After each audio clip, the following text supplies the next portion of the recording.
What's good, people? I know it's been a minute since you seen me. It's been about 2 weeks. It's off season. And a lot of stuff going on. It's your boy Uncle Fred back with some more content. I got a special guest with me today. My boy CD.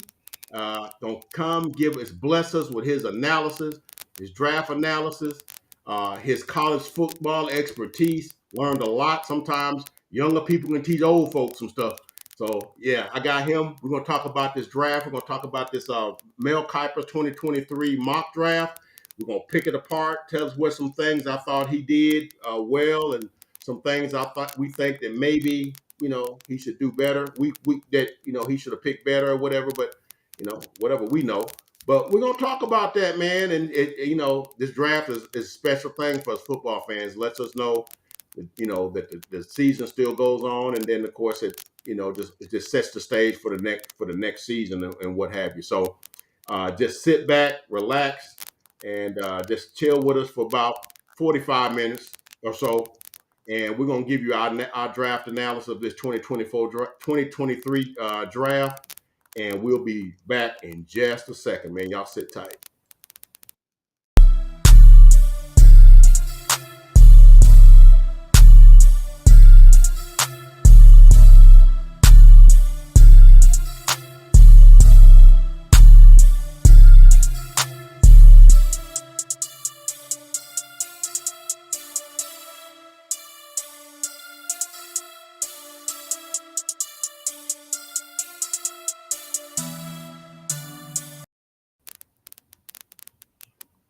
All right. Shout out to Darius 2X. That's my son. He did that music. He did that score for us. I had to give him a shout out when he did that. He thinks he's a little music mogul and whatever, dude. But I appreciate you giving your dad a little shout, some little music. I appreciate that. Appreciate that, son. Hang it. Do your thing. Got my man CD with me today, man. CD, how you doing, man? Pretty good, man. Shoot, enjoying the weekend. So Shit, man, ain't nothing better than the weekend right now, except we had some football to watch, man. Um, I'm gonna tell you where I was supposed to be today, but we got another engagement this evening. You know where I was supposed to be today, CD? where is that? I was supposed to be in Tuscaloosa today. It's 8A Oh game today. yeah, I've been I told you I was talking about Texas A&M spring game. I've been watching Yeah, all the yeah, it's spring right. You games. telling me how bad they was looking. You was telling me I that. got to tell you, I'll say it for during the week when we talk. I got to tell you about Clemson. I watched Clemson and Texas. I got to tell you about Archie Manning, how he looked. So yeah, I have to tell you about all that. Well, they made Clinton Ewers the guy, so obviously he wasn't that good. I think he was like 3 for 8 for like 15 yards or something like that. Yeah, it was. He wasn't good, right? Yeah, probably just still getting his feet wet. So Yeah, he gonna be a stud. I ain't worried about it. He got too much pedigree to suck. Okay, the yeah, dude got too much pedigree to suck.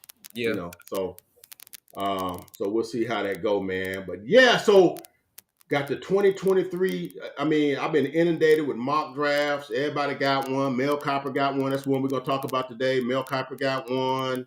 Lance Zerline got one.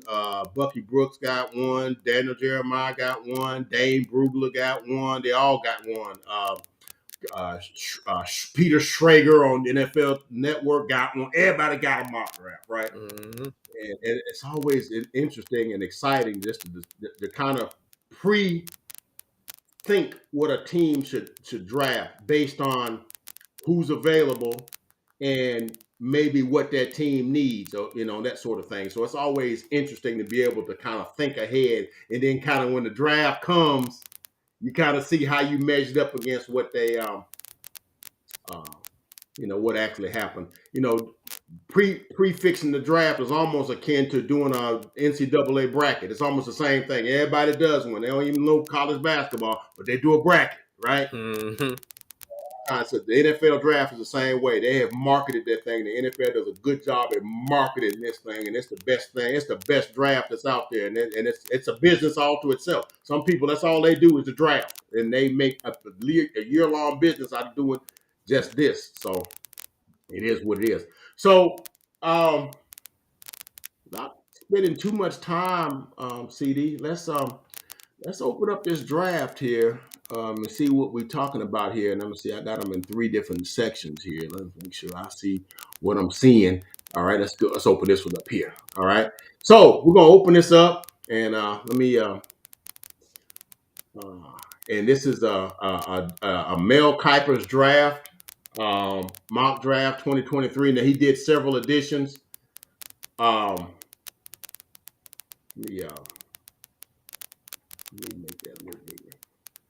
Let me do this right quick. Where's my, all right, all right, there we go. Now, now we can kind of see it real good. So, all right, so we got the draft up, and so what we're gonna do, we're just gonna kind of call out the position, and then let's kind of see what he says he thought was gonna happen, and then we'll talk about it and see what we think, man. I mean, hey, man, let's get it cracking, man. Let's get it cracking. So it wouldn't be right if I can get my thing to act right here. Here we go. All right. So as we kick off the 2023 draft, the first pick in the 2023 draft goes to the Carolina Panthers. Throw that in there, man. And they select, according to this pick, Bryce Young, quarterback, University of Alabama. So with the first pick, Carolina Panthers, we know the story. Carolina Panthers, they revamping the whole team, fired the coach. I would have thought they would have gave old boy Steve, God, I can't think his last name, the job, but they didn't. They gave it to Frank Reich, basically a retread. But I like Frank Reich. I think he's a good coach. But I think what's his name? What's his name? CD. Talking about Steve. Steve. I think it was Steve Welch. Wilkes, that's it. Wilkes. Couldn't think of his last name. I would have thought they'd have gave him a job, but you know how that thing goes. You know how the politics of the NFL go, especially when it comes to coaches and things of that nature. It's just what it is. So new regime, got rid of some players, got rid of DJ Moore. They made a draft, made a pre-draft sort of move to get up to first to get the first pick, because the Bears did have the first pick, so they made some moves to get the first pick. So they gave up some draft capital, and so they get the first pick. So they picked Bryce Young, and I'm gonna talk first, and I'm gonna let you spill in your expertise. Now everybody that knows me know I bleed crimson and white, right? So everybody know I love Bryce Young. I think Bryce Young has like some of the greatest intangibles of any of the quarterbacks I've seen in the last few years. However, now I have to be objective. My man is 5'10" and 195 pounds. I don't know if this is the best place for him to be, and I'm fixing to throw some things in that maybe people don't like, but Carolina is an outdoor field from November to the end of the year, which is going to be eight games. It's going to be outdoors. It's going to be cold. It's going to be wet. It's going to be unseasonable. And you small, you 5'10", 190, 194, 190. I'm not sure I don't like him at this pick. I'm not sure I do. I like him as a player. I don't know if this is the best fit for him. I kind of picture him someplace indoors, controlled climate. You know, I don't know. I just, like a lot of people was saying, this the Bears when they had the first pick of the draft, should just draft him and kind of just let it, him and Fields figure it out, or let Fields, get a draft for Fields and let him. But I'm like, man, him and them Chicago wins, and he's small, and because there's a connotation between small quarterbacks, and you never see like small quarterbacks in these, inclement weather cities. You just don't. They usually be big, strong dudes. Maybe he can buck the trend. I don't know. I just don't know if I like him at Carolina. That's just me. Maybe I'm nitpicking. I would have probably much rather, even though I think the Texans are a worse team because I think they don't have as much around them. I would much rather have had him at number 2 going to the Texans as opposed to going number 1 to the Panthers. But that's just me. That's just me. What you say? I mean, I like it. I still say it can go either way. I still feel like it could go Bryce or CJ for the Panthers. I feel like they're banking on they pick at 39 in the second round, and looking at their O line, Mm-hmm. they definitely need a right tackle. I mean, you got Taylor Moton there; he did pretty good, but he'll be 29 this upcoming season, and Right. so I mean, They still got that kid they drafted last year from North Carolina State, right? What's his name? Yeah, Iquanu, yeah, he's still there. He's pretty Connor. solid. Yeah, Connor. Yeah. he's Yeah. gonna be good. But I Yeah. just feel like I'm guessing they're banking on a right tackle being at 39 when they pick in the second round. But Right. like you said, with the small stature, I really just see him not. I seeing it being a issue, but not a big issue. Like people try to make it to be. I think Okay. people just try to expand things. I really see him going there. If Frank Wright can coach him up, and you got Frank Wright, they also got the ex quarterback that played with the Jets. I can't his name escapes me at the moment, but he's a former quarterback. They got him. They got like basically a full coaching staff full of um basically QB gurus, if you had to say. And so Right. he's gonna have the connect. He's gonna have the surrounding cast. So he's just got to perform. Then. Okay. Now, like I said, guys that's watching this don't come at me saying I'm knocking Bryce Young. No, I think Bryce Young is phenomenal, man. I think his decision making, his processing, he goes through his progressions. He does. I mean, he can make every throw. His arm is stronger than you think it is. He can put a football on a dime on a head of a pin at 50 yards because I done seen him do it. Okay. But the NFL is a different beast, man. A lot of them hits that you was getting in college, a lot of that protection you was getting in college, you might not be getting it here. And at 5'10", 190, I mean, he's seen what his protege or his predecessors going through at Miami a couple of years before him, kind of slight in stature. He can make all the throws too. So I'm just worried for him. I just thought, going there, but like I said, I think they have more talent than the Texans do. I would have much rather seen C.J. Stroud at that position. Not that I think C.J. Stroud is any better than him. I think he's pretty good too now. I think he just got size, man. He's just big, strong dude, and he can take punishment. He can make throws too, and um, I would have thought maybe he would have been a better fit for that situation as opposed to Bryce. But hey man, I love Bryce. We'll see what he do, man. Now he does have some weapons. He's got Miles Sanders in the backfield, who they just got from the Eagles, and he also has golly, should have wrote this down. What's the kid's name? He's not kid. He's an old dude. The receiver from Minnesota. They just Oh, got talking about Adam Thielen. Alan Thielen. Yeah, that's his name. Alan Thielen. Yeah, they got him. And hey man, I mean the cupboard ain't exactly bare, so I'm not saying it's bare. They got. I mean, don't they still have Dante Foreman and what's the kid's name from Oklahoma State? Hubbard.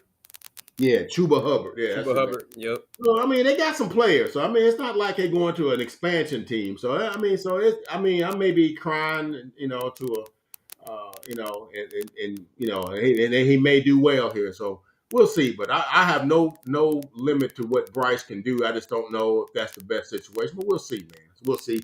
But the pick that he has for number 1, Bryce Young, University of Alabama, number 1 pick to the Carolina Panthers. I'm so on the pick. CD likes the pick. We'll see. We'll see how that go. All right. Any further thing you want on that? We'll go on to the next pick. No, man. On to the next. On to the next. All right, man. So I'm not going to do this every time. So, with the second pick of the 2023 NFL Draft, the Houston Texans draft quarterback C.J. Stroud, University. No, not University. Ohio State University, the Ohio State University. Let me get it right. That's what they say. The Ohio State University. C.J. Stroud, I think, threw like 41 touchdowns and like 9 interceptions. Had a great year, throwing to some great receivers. One big receiver, and one receiver that played half a season, but whatever.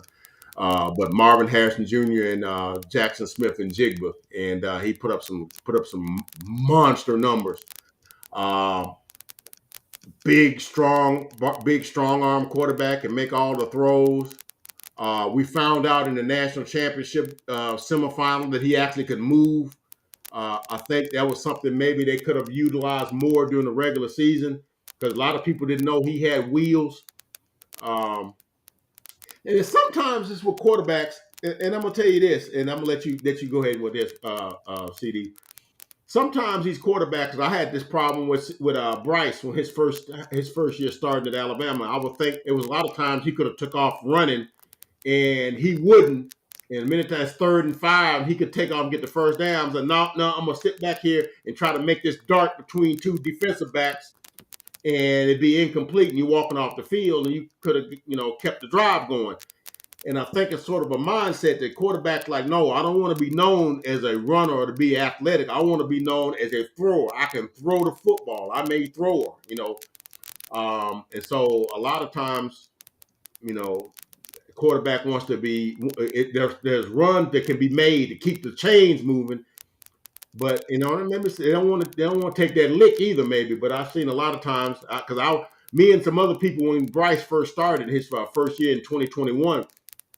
That we were critical of him because it's like a lot of drives. That Florida game, he was 3rd and 5, 3rd and 6, and he could have just took off for the first down. No, I'm gonna try to make this low percentage throw between two defensive backs or over the linebacker in between the safety, and not be able to make the throw, and then you walking off the field. You could have just ran for the first down, got the ball, and kept the ball, and then you keep the drive moving.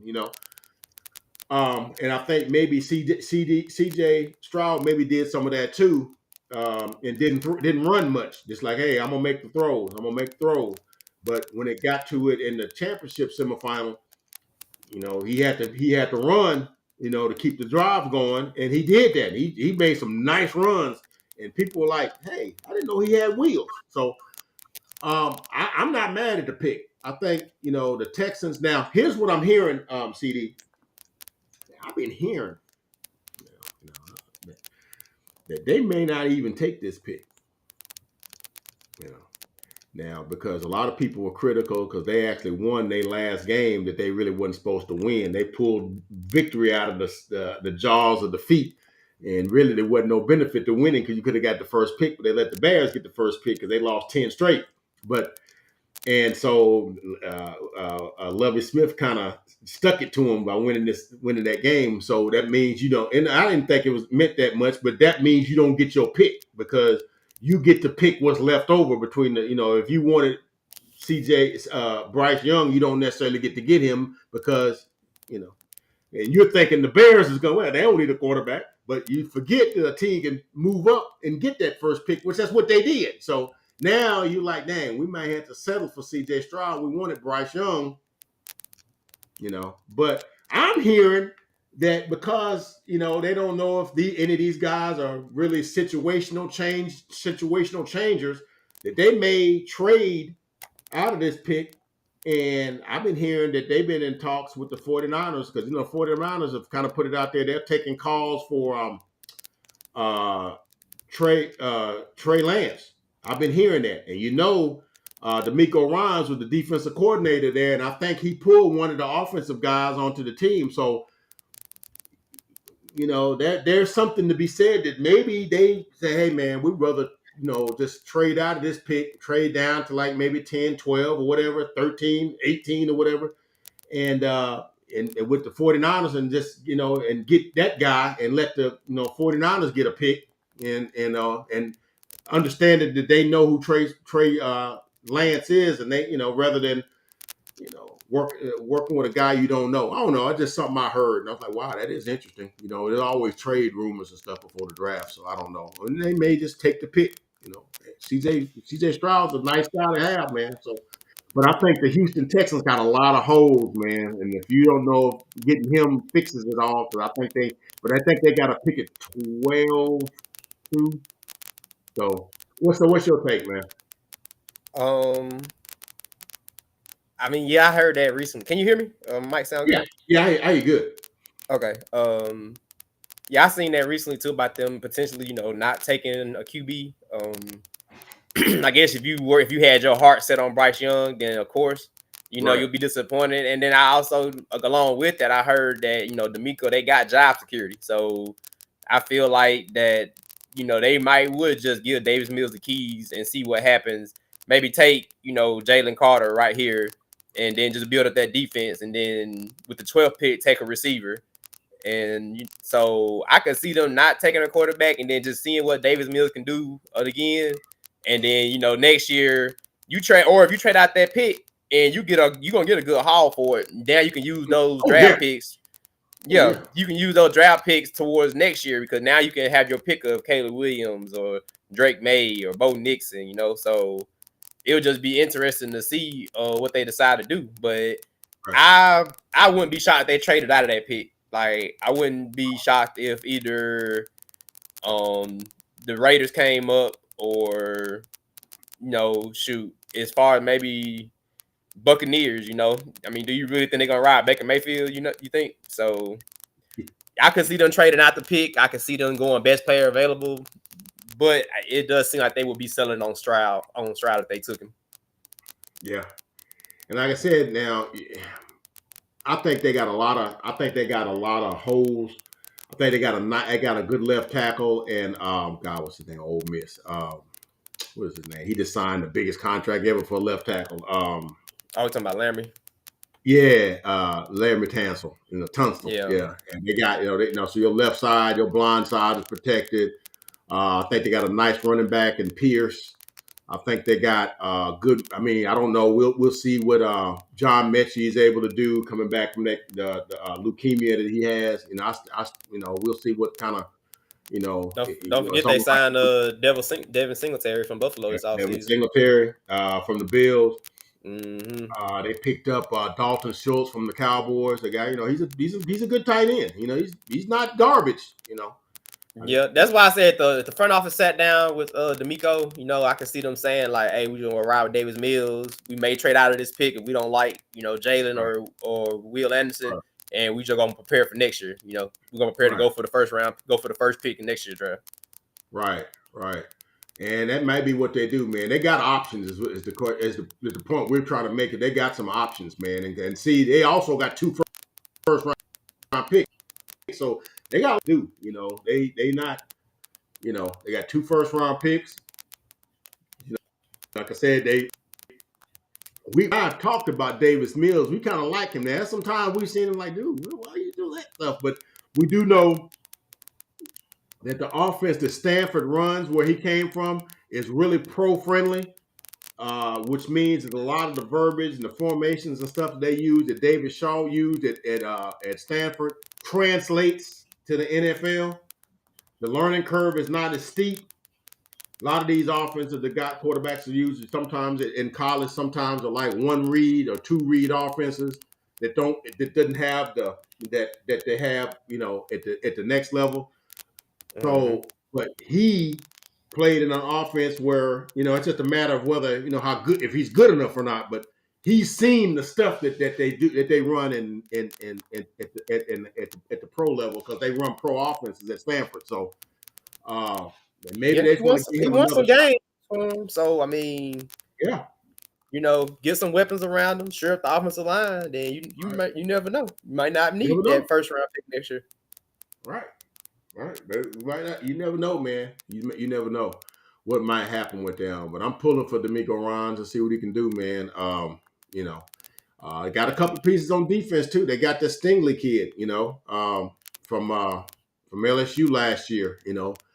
and maybe they take a DB here. That's a little high, but I mean, they may do that to pair him with somebody, or they may, they may get a defensive player. They may go get Will Anderson. There's some in-state talent. They may get Tyree Wilson. There's guys in state they could get. Just a matter of what they want to do. What are we trying to say? Is they got options. That's the point we're trying to make. They got options here. They could trade out of this pick and get a boatload of other picks, knowing they got other holes to fill, or they could go with a couple of picks and they got 2 picks in the first round. It ain't every year that you get 2 picks in the first round. Right. That's a luxury. You don't usually get that. Right. They got options, man. So I'm interested in this third pick right here. This is interesting right here. All right, let's go to this third pick, man.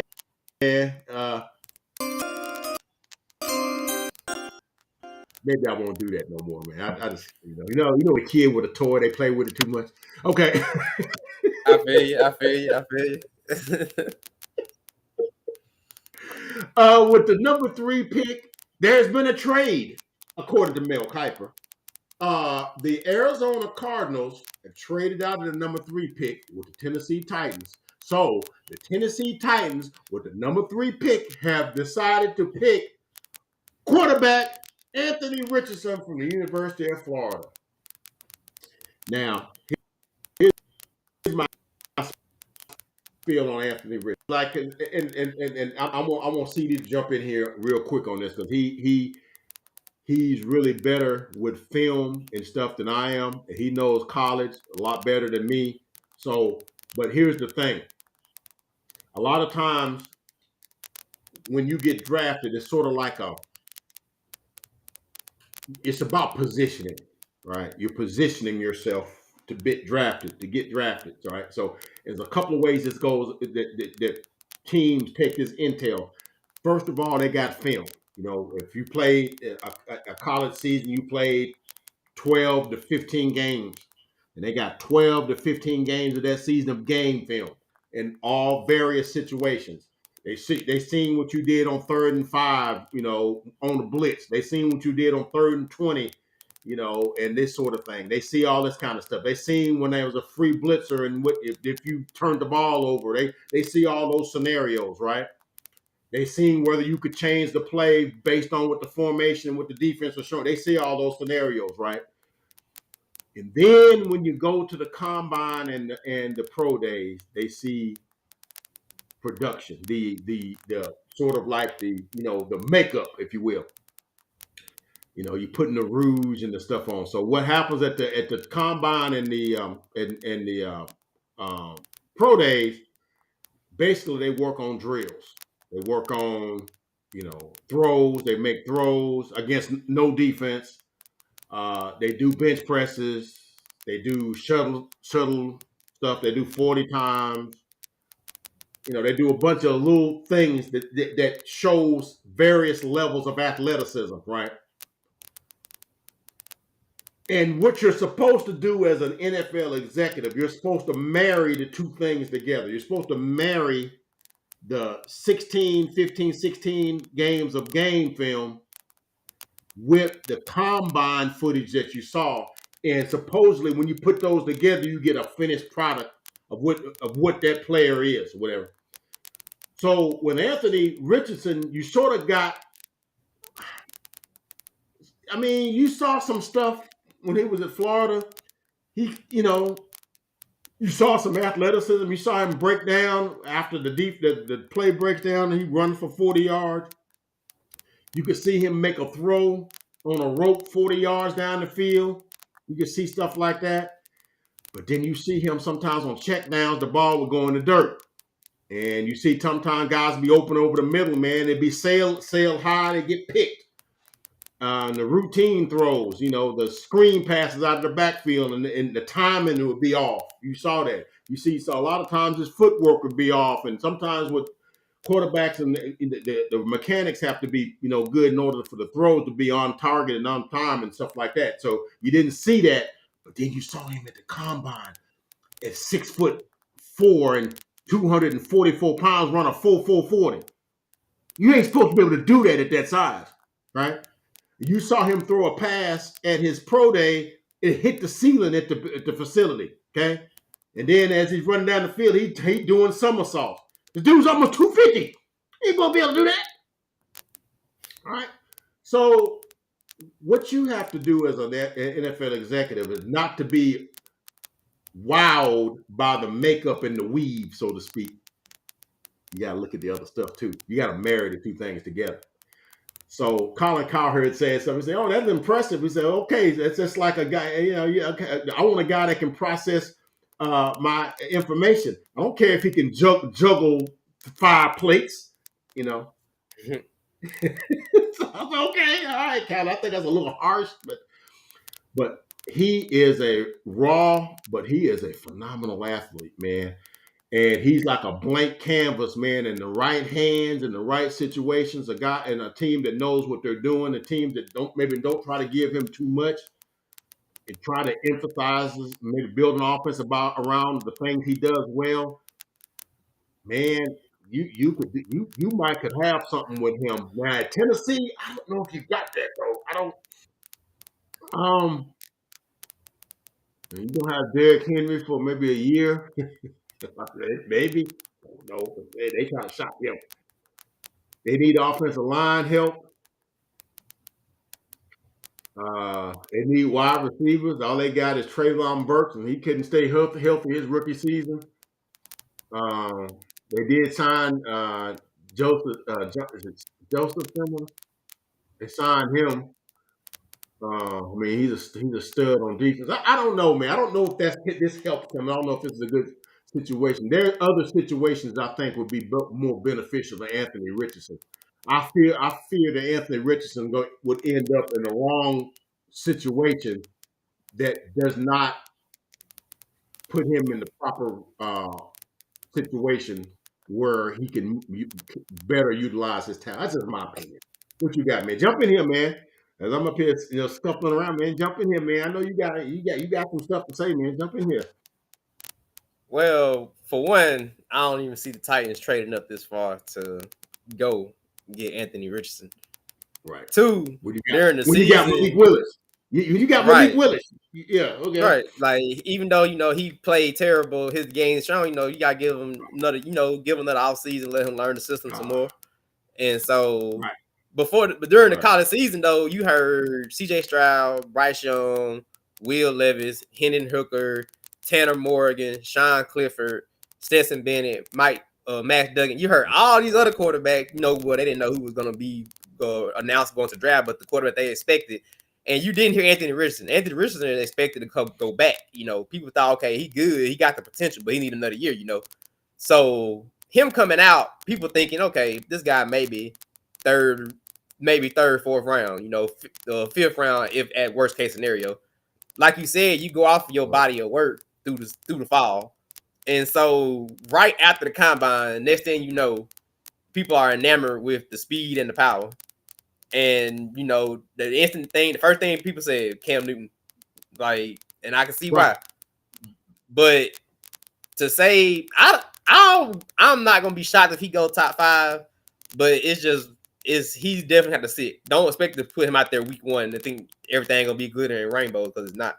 Like the guy needs a lot of work on his mechanics. Like he's good at off script plays, but in terms of like you said, the check downs, simple flats, simple hook routes, like he'll either overthrow it or underthrow it. And Right. so I Timing don't be see the type. off. Yeah. Yeah. Yeah, I don't see the Titans trading up. I'll be shocked if they did trade up. I think they finna ride with Ryan Tannehill another year until until it's too late that they realize, okay, he's not the guy.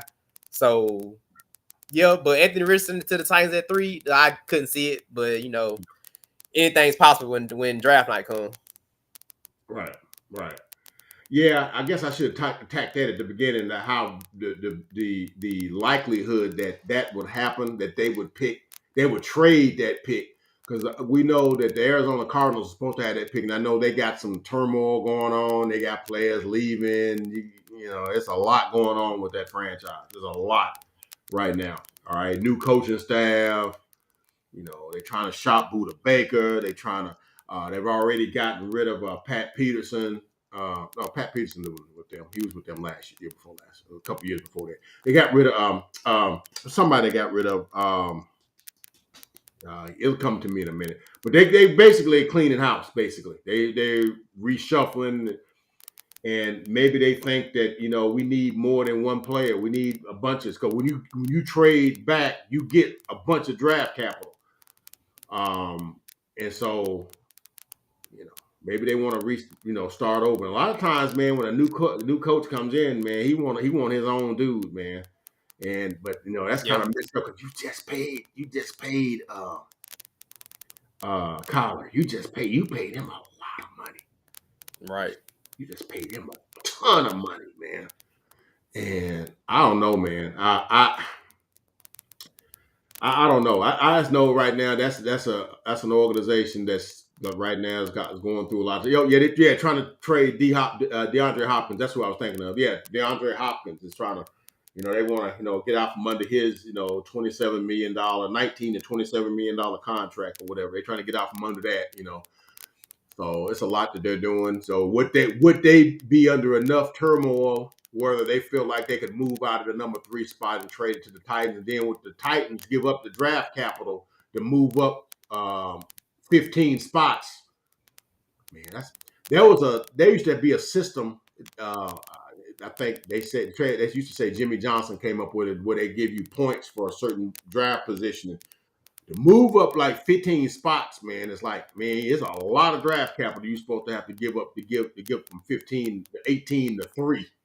And would the Titans give up that amount of draft capital to get a dude that that's going to really not be a day one starter? Right. See, I just don't see it, Right. like So they sitting at 11. You can get a premium player at 11. Like just sit there and wait. Like yeah. I said 18. I meant 11. I'm sorry because I think they. Yeah. That's right. I'm looking at it wrong. Yeah, 11. It's 11. So now I don't know if that's gonna happen or not. So I nixed that. I don't know if that's gonna happen. So all right. Let's move on. Number 3. I'm not gonna even hit the bell. I'm gonna be disciplined. I ain't gonna do it. Number 4. The Indianapolis Colts with the number 4 pick take Will Levis, quarterback, University of Kentucky. Now, didn't see a whole lot of Will Levis this year because I think he was hurt some this year. But he is a big, strong dude, man. And I think the dude can throw from one end of the field to the other. Basically, he's sort of like a Josh Allen, maybe. I don't know if he can move like him or whatever, but he's got that big, strong arm. But a lot of times with these big, strong arm dudes, sometimes you throw rather than think. And what do I mean by that? What I mean is sometimes you feel like my arm talent is so good and my arm strength is so good, I don't necessarily have to read the defense. The guy can be covered, but I can zip that thing between these two dudes because my arm talent is so good, even though that might not be the best throw to make at that particular time. You get away with stuff. I always think, old young folks may not know what I'm talking about, but I always think about a dude like Brett Favre, who used to be one of my favorite quarterbacks. Even though I'm a Cowboy fan, used to love me some Brett Favre because he could make all the throws. But every now and then he'd be like, "Dang, Brett, you didn't see that dude standing there?" It'd be a bunch of them in a game. Like Brett, the dude is like 8 yards in front of you and nobody else. How you not see him? And because he felt like my 95-mile-an-hour fastball and get that ball zip it, and sometimes you just can't do that. Sometimes you just got to take, like they say proverbially, you got to take what the defense give you. Yep. If they give you the flat, take the flat. If they give you the over route, take the over route. If they give you the deep seam, take the deep seam. If that's what that because every defense has a vulnerable spot, and then sometimes I don't want to be. I ain't no punk. Excuse my language. Some people may think that's offensive. I ain't no punk. I ain't gonna take this little throw. I'm gonna take what I want. Taking what you want, man, will get you. So, and I was talking to my man TK, who does videos with me. We talked about this the other day. He was like, "Man, I think Will Levis has bust potential." and I don't know if the coach should take him at 4, or any team should take him, because I think he's got physical tools, but I think he needs refining, and I don't know if the coach would be the right spot for him. Now, I'm gonna give you a twist. I think that'd be a good spot for Anthony Richardson because I feel like Shane Steichen could put offense around Anthony Richardson that will utilize his skill set. I think he could do that. I think he knows how to craft an offense that would, you know, benefit because basically he's Jalen Hurts with a bigger, stronger version of Jalen Hurts, right? You know, bigger, stronger. He's probably 3 inches taller, about 25 pounds heavier. He's like 2'4". Jalen Hurts is like 215, 220. So he's like 20 pounds heavier and faster, arms stronger, all that stuff. He got I don't know if his mental makeup is what Jalen's is because I think Jalen Hurts' mental makeup is next level. His attention to detail, his when you make a mistake, do you learn from it? That sort of thing. I don't know if Anthony Richardson is there yet, so I don't know. But I don't know about this Will Levis at 4. And I think it's interesting that this guy, Mel Kiper, has the top 4 picks be quarterbacks, which I'm like, I didn't think the top 4 picks, the best 4 players were quarterbacks. I just didn't. In my thinking, I didn't. I think there's some edge rushers and some other guys in there that should have been in the top 4 picks rather than all 4 quarterbacks. Because Will Levis to me almost ain't a first round quarterback, and neither is Anthony Richardson. But in the right situations, I think they could work. What do you think, man? Yeah, I kind of put Richardson and Levis in the same tier. They both struggle with making the simple throws. They got the cannons, but they struggle making, like I said, the flat route throws, the check down throws. Right. But I think like the obvious separation is Richardson's athleticism and his speed. Like he weighs almost 20, 15 pounds, 15, 20 pounds more than Levis, and he leave Levis in the dirt if he needed to. And so I think that's why teams are more enamored with taking Richardson because they feel like their QB coach can work on those throwing mechanics. And then now you add that with his speed. Now you got you a dynamic quarterback. You got your Lamar, Cam Newton-esque quarterback. But with right. Will, he's going to sit in the pocket. He'll run if he needs to. We've seen it happen. Against the Tennessee game, he jumped over a dude. So, I feel like I just feel like this year, teams are going to take a quarterback because they need a quarterback. I'm with you. I feel like Richardson would ideally fit with the coach because, right now they got Gardner Minshew and Nick Foles as their quarterback on the roster and Sam Ellinger. So he could come in. He doesn't have to start right away. You got 2 guys with starting experience. And so, but the same thing we said, Will Levis. I can see the coach taking Will Levis. I think the coach will just be happy with whoever falls to them. I think they'll take Anthony or Will, whichever one doesn't get picked. Like they're fine with sitting at 4 and taking whichever one. Even if somebody trades up to 3 and nabs, say Richardson or Levis, I still see the coach will be fine with getting either one. The one that's left behind, right? Right. So I think that might be in their mind maybe a territorial pick because he played at Kentucky. That's right next door to Indiana, so they probably got a lot of film on him. They probably watched a lot of film on him, so that might be a pick that they might like. But I would take Richardson if it were me. But they may not at pick 4. They may not have a choice because the other guys might be picked over, so they may be left holding the bag. But me, I would have picked somebody else rather than that because I think, like you said, you got Gardner Minshew can win you some games. Mm-hmm. Okay. Yeah, he's done it before. Right. He's not a garbage quarterback. He's not. Right. He's done it before. So we'll see. And Shane Steichen has worked with him. He coached him last year at Philadelphia. So that would work. But anyway, that's what they did. That's what he got for them. So the top 4 picks of quarterback. So number 5, with the 5th pick in the NFL 2023 draft, the Seattle Seahawks. A pick that they got from the Denver Broncos. I have to throw that in there because they made the playoffs and they're picking in the top 5. How does that happen? It happens when you get a thirsty team that wants your aging over the hill quarterback and is willing to give you a ton of draft capital for it. Right? That's what happens. So the 5th pick, the Seattle Seahawks pick Jalen Carter from the University of Georgia. Now, I don't have to tell you, Jalen Carter, with uh had a lot of things. Like I said, it's the same thing I said on Anthony Richardson. You got film, you got combine, pro day, whatever, and then you got, then for added measure, you got other, which in his case would be like, I don't know, did you drag race with some folks in late January and get two folks killed?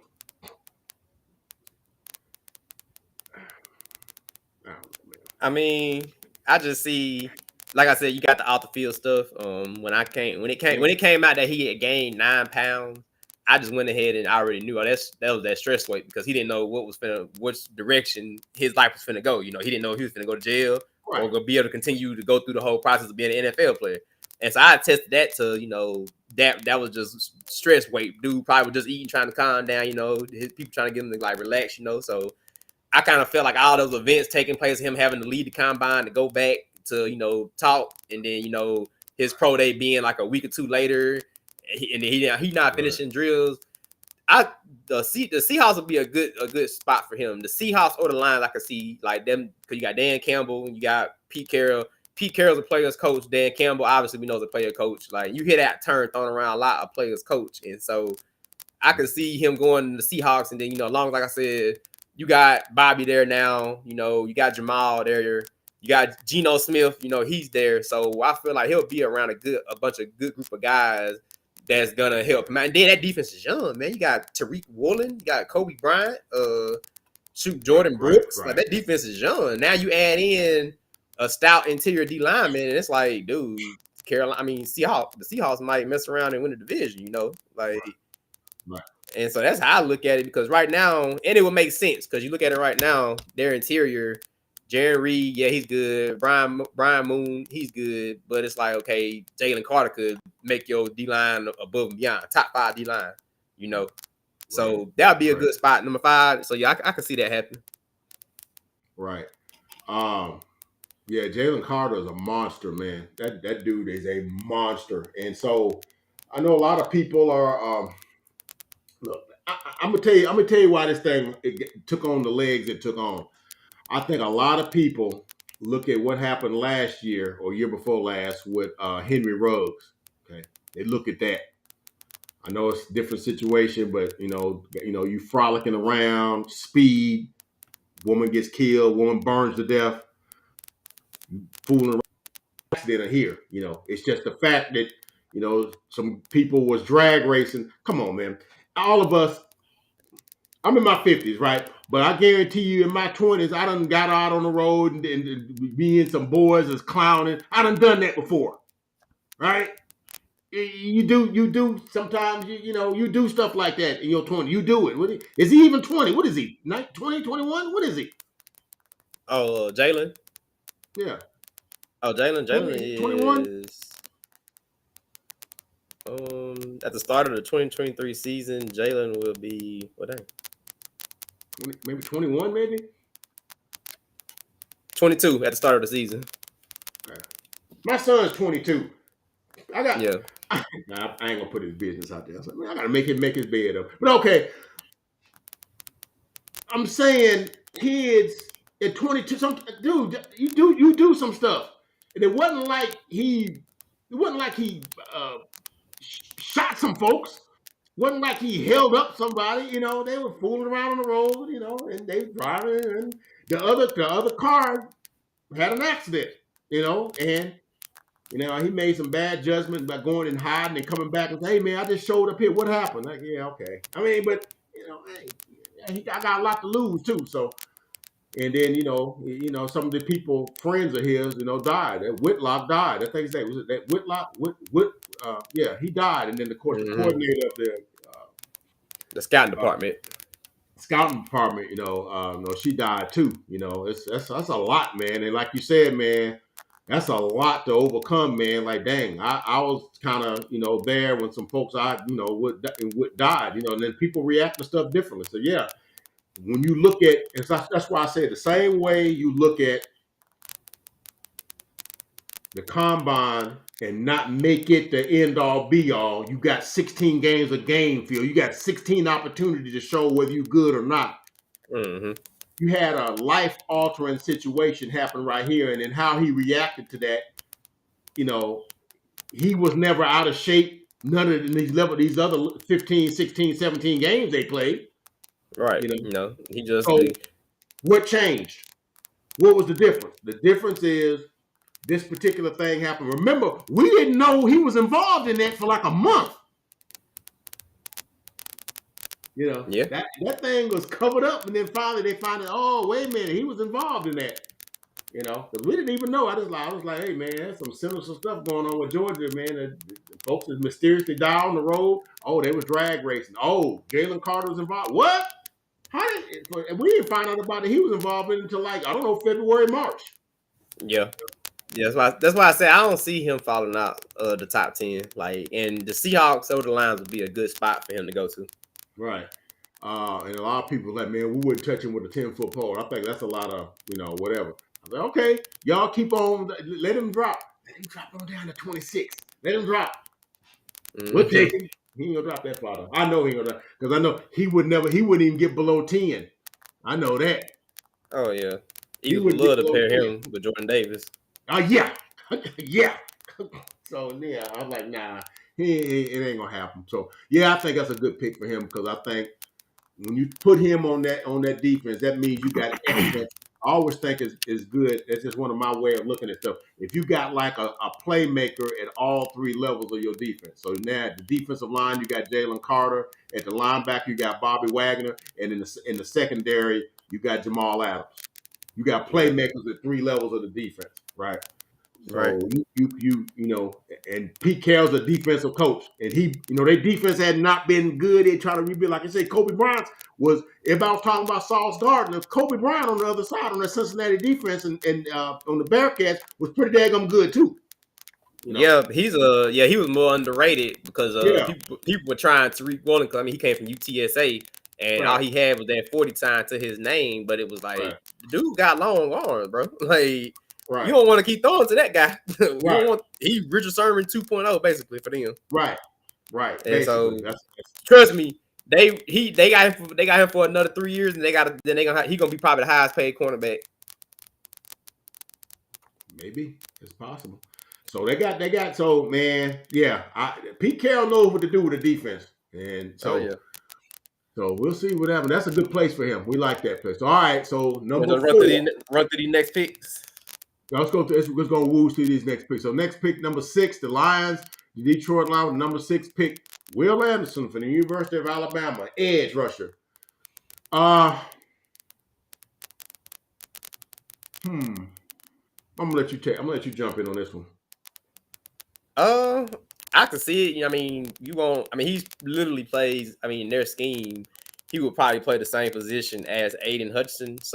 But I'm guarantee you, they would try to figure out a way to get him and Hutchinson on the field. I know Hutchinson lined up at 3 tech At the same time, sometimes. right.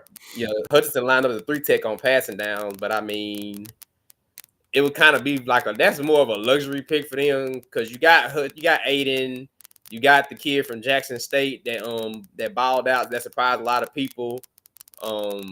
It would just be a luxury pick. I feel like just to kind of basically do what Washington did that year. They picked D lineman in like each of their first rounds in consecutive years. Yeah. So Jonathan, that's what they. yeah. Yeah, Jonathan, yeah, and yeah. it was Payne, Allen, Montez Sweat, and then Chase Young. Payne, yeah. Right, So right. I could see that either an edge, either if it's not Will Anderson or Tyree Wilson, it'll be a cornerback. So yeah, I can see that one too. Okay. Now a lot of the Lions here picking because I think the Lions had 2 first round picks. Yeah, they picked again Yeah, at they 18. got 2 picks because they got the Rams pick. They get this because this is the Rams pick. This pick is the Rams pick, right? The 6th pick is the Rams pick. Is the Seahawks and the Lions basically got Denver's and the Rams picks respectively, right? For making bonehead. Well, the Rams wasn't bonehead. They got a Super Bowl out of it. So hey man, Right. Dust your shoulders off. So I can't be mad at them. Y'all got a Lombardi out of that. So do what you do, man. But I would have thought maybe that the Lions would pick a cornerback, but you could come back and get a cornerback at 18. Right. So Okay. You could come back at 18 and get you a cornerback, right? So I'm okay with them getting this pick here. I'm okay with them if he'd have slipped. I would okay if they'd have picked Jalen Carter if he'd have slipped to number 6. I would have taken that. I think you could have put him in the middle and Aiden Hutchinson on the edge. I think that's a lot to deal with right there, right? mm-hmm.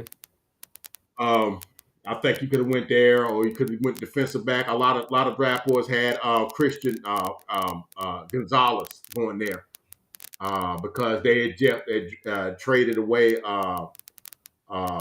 Jeff Okuda to the Right. Falcons. So I'm like, oh, okay, because I know this stings, but they got your boy Cam Sutton. Right. So so I'm like, okay, they got him and Okuda. They said at cornerback. No, we're gonna trade Okuda. Like, Okuda was like a top 5 pick like a couple of years ago. I mean, I know he had a couple of injuries. You done with him already?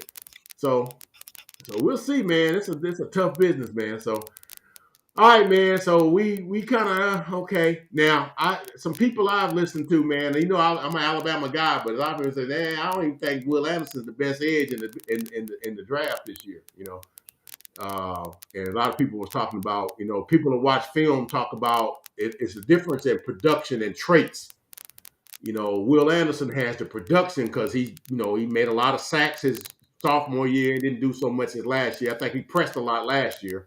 I think a lot of offsides, a lot of out of position. I saw a lot of stuff where it looked like he was trying to force things a little bit because he was supposed to have been that dude. And you look at that Texas game. That might have been one of the worst game he played as a collegiate. He was terrible in that game, right? Yeah, I mean, I attest really this past offseason, I blame on the defensive coaching staff because there is no reason why I'm having Will Anderson sliding inside on a 4-eye on passing downs, or either having him looping around inside on passing downs, anything like that. And it's like, no, like I'm putting you at this 5 technique or a wide 9, go and come out and wide 9, yeah, and come screaming out the edge. Like I'm not gonna be trying to have you on that left loop tackle. inside, anything like that. You gotta get it. Right. And so like I can see, while some teams they'll just look at that and say, oh, that was just a scheme he was in that was messing him up, which that's really what it was. And so I could see him, he's definitely not getting out of top 10.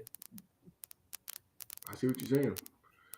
But anyway, so they got him at number 6. All right, so we go to number 7, and it's always interesting the Raiders, because the Raiders, I don't know, the Raiders has always picked crazy to me, man. I don't know what it is about them, man. They always pick crazy if it's picking. A lot of times it's picking, even it's always an Alabama dude they overpick, they overdraft, they pick.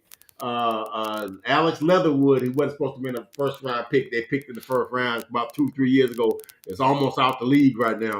And then they picked Henry Ruggs as the first wide receiver off the board when CeeDee Lamb and Jerry Jeudy were available. Like, he's not better than those two. Why would you? I know he got speed, but he wasn't better than them. But they went with him, and he's not in the league right now. So at number 7, the Raiders pick Devon Witherspoon from the University of Illinois. A lot of people have thought of as the best cornerback in the draft. He's physical. Made a lot of plays at Illinois this year. I think that's a solid pick. I don't know. Raiders got some interesting needs though. Their defense, I would have thought they would want to go pass rush. Somebody to pair with Max Crosby. You would have thought they would have had more pass rush with Max Crosby and what's my man's name that they got from New England? What's my man's name? You talking about Jones, Chandler? Yeah, Chandler Jones. Yeah. You would have thought they would have got more pass rush out of that, but they really for some reason couldn't rush the passer effectively. So you thought maybe they would have went the pass rush as opposed to corner. But I ain't mad at this pick. Devon Witherspoon's a good corner who can cover, who's physical, he's gonna make plays. He's so I'm not mad at the pick. I just don't know if that will be the pick of need of what I would have pick. But hey man, I ain't mad at the pick at all. Oh yeah, that's a good pick. I mean, right now they rolling with David Long, Nate Hobbs, and Duke Shelley. Kind of unproven guy besides Nate Hobbs, but he's more of a You hear me look? You see how I'm looking at you? I'm like, who? yeah. Nate really more as a slot, their main slot guy. His where that's his duties where they lie at. So yeah, Devin Witherspoon at 7, I can see that. So that's not. We ain't gonna talk much about that one. That's good. That's a good pick for them. Yeah. We'll see how it goes. Like I said, I would have much rather seen them go pass rush. But hey man, you can't go wrong with a corner. Sometimes, man, the cornerback helps out your pass rush because they can't make that first read. Oh, damn, he covered, and you get sacked because you got that extra half second, an extra second and a half, 2 seconds that you got to hold the ball. Gives Max Crosby and Chandler Jones time for them, to be there. So we'll see how it happens there. All right, so we're going on number 8, the Atlanta Falcons. This one hurts me right here. Atlanta Falcons pick edge Nolan Smith, University of Georgia. And I say I picked that one. I'm hurting on that one because I was really hoping that dude would slide to number 26, man. A lot of draft guys that I listen to and film guys that kind of put him as like the best edge in the draft. Him and Tyree Wilson, kind of like, Tyree Wilson's just bigger than him, but because actually Nolan Smith is kind of smallish. He's like 232, okay, some 233, 234. He's not big, but he's surprisingly strong against the run. I mean, he's he had some injury things going, but he's a stud now. I like him. And that's one of the guys. If you ask me if I had any pick in the draft, who I would pick if I couldn't get Jalen Carter, I would pick this dude. This is who I would pick if he went down to 26. That's the answer to one of your questions. I love Nolan Smith. And I knew we had talked about, how far would Jalen Carter had a fail. I knew good and daggone well if he'd have failed below 9 and the Falcons didn't draft him, I'm like, something wrong. Because that's a hometown dude. They wouldn't go let that pick go beyond them. So they get Nolan Smith. Nolan Smith is a terror. He's surprisingly strong against the run. Ran good at the combine. A lot of people look at his like I said, you look at the combine and you look at the film, but you didn't see a lot of production out of him because you got to look at the way Kirby Smart uses his defensive players. They platoon a lot, so he don't get a lot of he don't get as many snaps as maybe other teams would. See, a lot of organizations will just run that dude in the ground. He get 60 snaps in a game. He might get 30 because he got other dude there. You got another 5-star, 4-star right behind. I'm gonna get him some snaps. So he might not get 13 sacks. He may get like 7 or 8 sacks, And so you might say, well, he's not. No, he's not being utilized as well in Kirby Smart's system. But man, I ain't got no problem with that pick. The Atlanta Falcons with that, that kind of shores up their defense, which was very much lacking last year. Basically all they got is Grady Jarrett on the line, and I'm trying to think of who else they got on their defense because they got some offensive players that I know. Not really familiar with their defense other than the corner that they got from Clemson a couple of years ago, AJ Terrell. That's about all I know on their defense.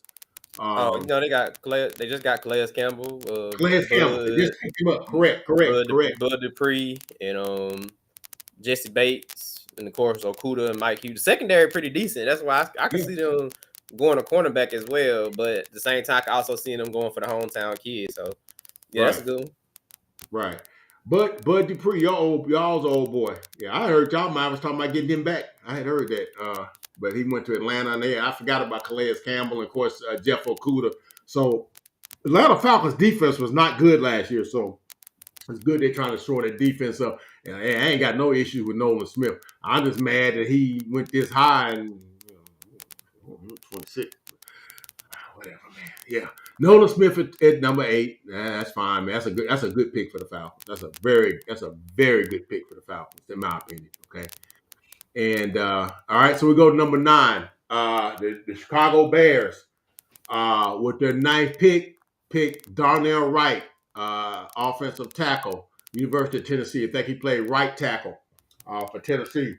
Now, I know after the season, I had heard that he really might be a early 2nd-round pick, but he got a lot of good film, though, man. He had a great game against Will Anderson, but I think if you hear CD's comments, a lot of that was due to how Pete Golding, many don't know that's a defensive coordinator of Alabama, who's no longer employed with the University of Alabama, I might add. How he utilized Will Anderson, and if you just look at that film, yeah, man, Donnell Wright held his own against Will Anderson, and it wasn't only him. When they played LSU, Ojulari, who's also a stud defensive lineman, and he held his own against those guys. Now I ain't gonna eat your lunch, man. If you got your lunch took from Jalen Carter, that's just kind of life. That's gonna be what it is. Jalen Carter gonna eat up everybody that line up in front of him. I can't. Some things you gotta let slide, right? But I have seen him against elite competition play well, and at the right tackle, because I think he's adaptable, can play any position. The Bears, and I almost thought that the Bears would fool around and trade out of that first round pick and trade down to 9 and still get the dude they was going to draft at 1, which would have been Jalen Carter, which would have been like, yeah, you traded out, got all these drafts, and still get the dude that you was going to get. And I think they still might get him. If that would be crazy. You trade out the first pick, get all these other picks, okay, and then get to 9 and still get the dude that you was gonna pick at 1. But they end up getting Darnell Wright, which I think he's a stud tackle. Of course, now you're gonna need offensive linemen to protect Justin Fields. With the other draft capital they get, I know they would try to get them another weapon. I know they got DJ Moore in that trade also with the Carolina Panthers. So they also got Chase Claypool, y'all's old boy. So I mean, they do got some wide receivers. So we'll see what happens with that. But I am not upset with that pick at all. I like Darnell Wright. He was one of the tackles I would have liked to have had at 26. Me, it was Broderick Jones, Paris Johnson, DeJuan Jones. Those were my picks, at tackle. And this is one of the dudes I wouldn't have mind slipping. But hey, that's a nice pick for him at 20 at number 9 for me. What do you say? Yeah, I'm gonna tie 9 and 10. That way I won't be too long. And we can knock out 10. But Okay. I can see the Bears taking Darnell Wright because they've been talks that Tevin Jenkins can play guard, and so I could see them going Darnell Wright, or I could see them going Peter and leaving Jenkins at tackle and putting Peter Sharonsky at guard because his arm length was below what most teams want. Mm-hmm. I mean, but he held his own. He held his own though, in the Big Ten. The Big Ten, no slouch conference, and so I could see him staying at tackle. But if he doesn't, I would just throw him out there at tackle. If he doesn't, play well, not kick him in the guard, which you can expect him to play better at. And so, and then I can see the Eagles taking Peter Skoronski and then bumping him to the interior because they lost Isaiah Samalo to the Steelers, and so the interior of their line is kind of shaky. You still got Landon Dickerson, you got Jason Kelsey, but you got Cam Jurgens starting at your right guard, and it's kind of like, are you going to trust him at your right guard? So if the board play out like this and Nolan Smith is gone, Carter is gone, I feel like the Eagles will want like a premium D lineman. I see at 11, Tyree Wilson was still there. I can see them taking Tyree Wilson though at 10, to add to that plethora of pass rush they got up front, So I can see the 2 tackles going back to back from 9 and 10. That's right. That's good. Now, a lot of people I have listened to, they really wasn't that high on Peter Skoronski, man. They was like, because I think he plays tackle, but they felt like his arm length, like we were saying, was below standing.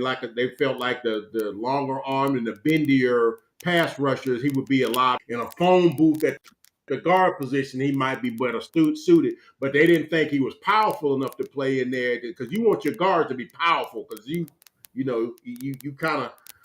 So they was like in the right offense, he'd be, they really wasn't high on him, but I don't know. I didn't watch a whole lot of film on him, but I do know Northwestern has a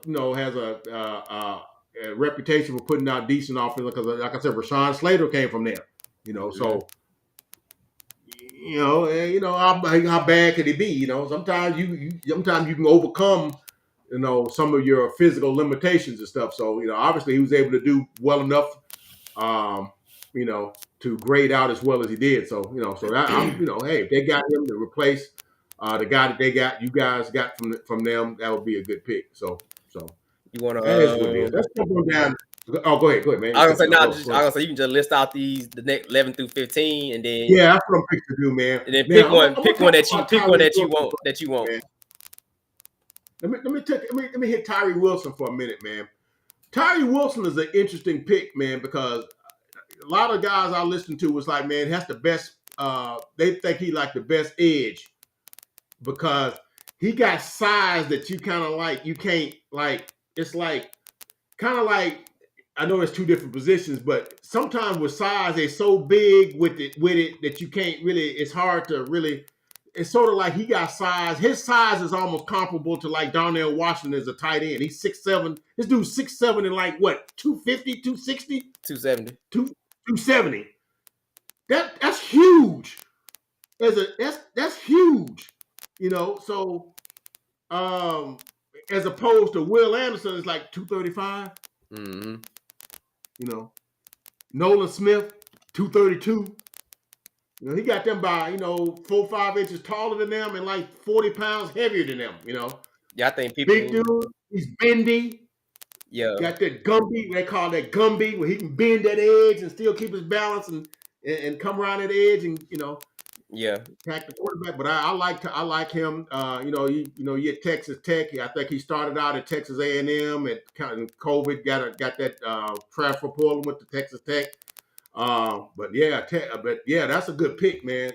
For the Cardinals, like I said, you could have either had Jalen Carter at 3, or you jump down to number 11. You still get Tyree Wilson. I think that's not a bad pick to get. That's not bad at all. Right. For a team that's in turmoil. So, all right. A notable pick here. So if the Titans, not the Titans, the Texans pick C.J. Stroud at number 2. They come back with their second pick in 12 and get Jackson Smith and Jigba, which I'm gonna if I know my man Bosh Lombardi, when they get a pick as a guy that they wish would have slid to us, he'll hit the oh no of the thing. He hit that sound drop. I would have hit that on Jackson Smith and Jigba because he my wide receiver 1 in the draft. But I know a lot of people have his injury history. He had a lot of he didn't play, but like maybe 60 snaps this year, something like that. Yeah, he had dealing with a hamstring this year. A hamstring, but he done had the whole off season to work on it. And that's a soft tissue injury too. So a lot of times time will heal that. Sometimes it's not a stress injury. It's not like a knee injury. It's not a Achilles injury. It's a hamstring. So hey man, that would be a good addition. You pair up him with John Mechie and then you got the tight end that we got Dalton Schultz. You got a nice little wide receiver group. To pair. To put with C.J. Stroud. I like Jackson Smith and Jigba, man. It's smallish, but runs good crisp routes. Good hands.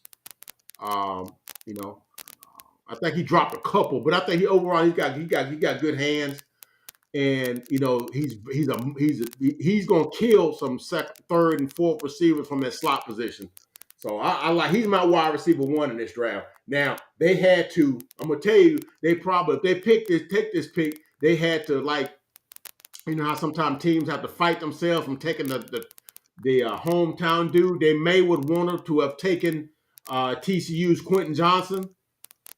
With that pick because he's kind of a local kid, because he played at TCU, but I think Jackson Smith and Jigba is a better receiver. Now he's bigger. Now what's his name is 6'4" and like 220, but and Jigba's a better receiver than him. I like him. I'd like drop down to 26, man. Now we talk about a lot of these dudes, and we talk about who I want my guys to pick. Every time I drop my head, these one of the guys I wish would fall to them. Now I think we would get, so. But what's your pick on that? I like Jack. I like JSN myself. I like him. Yeah, looking at these 5, Jets take Broderick Jones, Patriots go after Gonzalez, Packers Dalton Kincaid, That one right there, the Dalton Kincaid one, is kind of like a head scratcher. I mean, it's a deep tight end class. I mean, Dalton Kincaid, he's more more the proficient route runner out of the entire group. But I Right. mean, second round, you can get a Luke Musgrove from Oregon State, a Darnell Washington, a Zach Kuntz had from Old Dominion. Zach Kuntz had an amazing combine. So I Mm-hmm. mean, I would take him, third round, third, fourth round. But I The good Shoemake from Michigan is good. yeah, I Shoemaker, like him. he slided about fourth round talent. You can get him in the fourth Yeah, round, I like develop him him. too. But taking a tight end, I mean, that could be the security blanket for Jordan Love, since now he's gonna be officially getting his feet wet, So I could see Yeah. it, but I would just say I would rather them. I mean, you still got Jordan Addison on the board, you got Quentin Johnson, you got Zay Flowers, Mm, so that would just be I couldn't see them taking the tight end at 15. yeah. I hear you, man. I hear you. Especially a one-dimensional tight end too. I mean, that's just fake. He one-dimensional.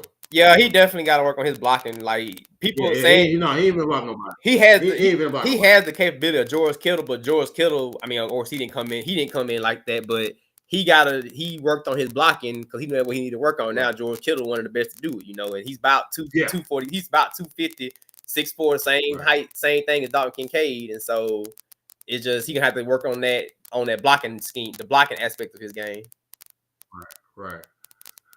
Yeah. None of these things really jump out of me. Yeah, Broderick Jones. They know the Jets want to need some. They really out on some of their offensive linemen. They've made some big time picks in the offensive line, but all of them haven't panned out. Vera Tucker and what's the kid they got from Louisville? It hadn't really panned out.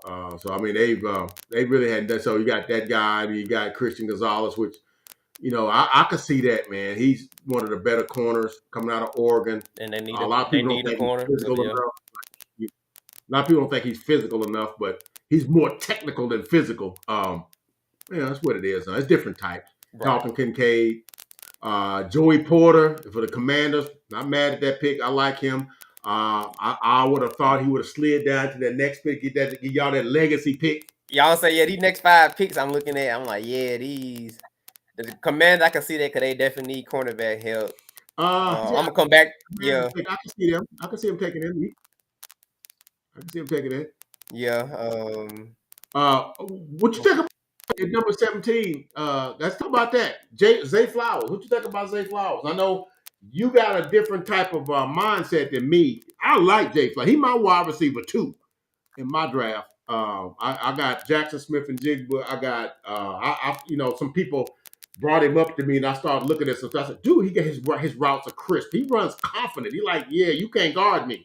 He got that kind of swag about his way he runs his routes. I like, a lot of times the small receivers gotta have that, it's sort of like that Steve Smith kind of thing. Like he run them things angry. Like and so I like Zay Flowers, man. But if you're bent on a 6 foot above, because that's the Cowboys thing, they got a mantra. Because I thought it was interesting that they went and got Brandon Cooks because he's like 5'10" and 185. Mm-hmm. Cowboys usually like 6 foot, 200, 6 foot 195. They like bigger prototype receivers. What is Zay Flower? 5'8", 175, 180, something like that. Yeah. Okay. But so give me your spiel. This is your team, so I'm flow yours. This is your team. I definitely don't like the pick. Obviously, I mean he's a good receiver. Don't get me wrong, but they already have Johnson, Pickens, just got Allen Robinson. So this would definitely be a wasted pick. Right.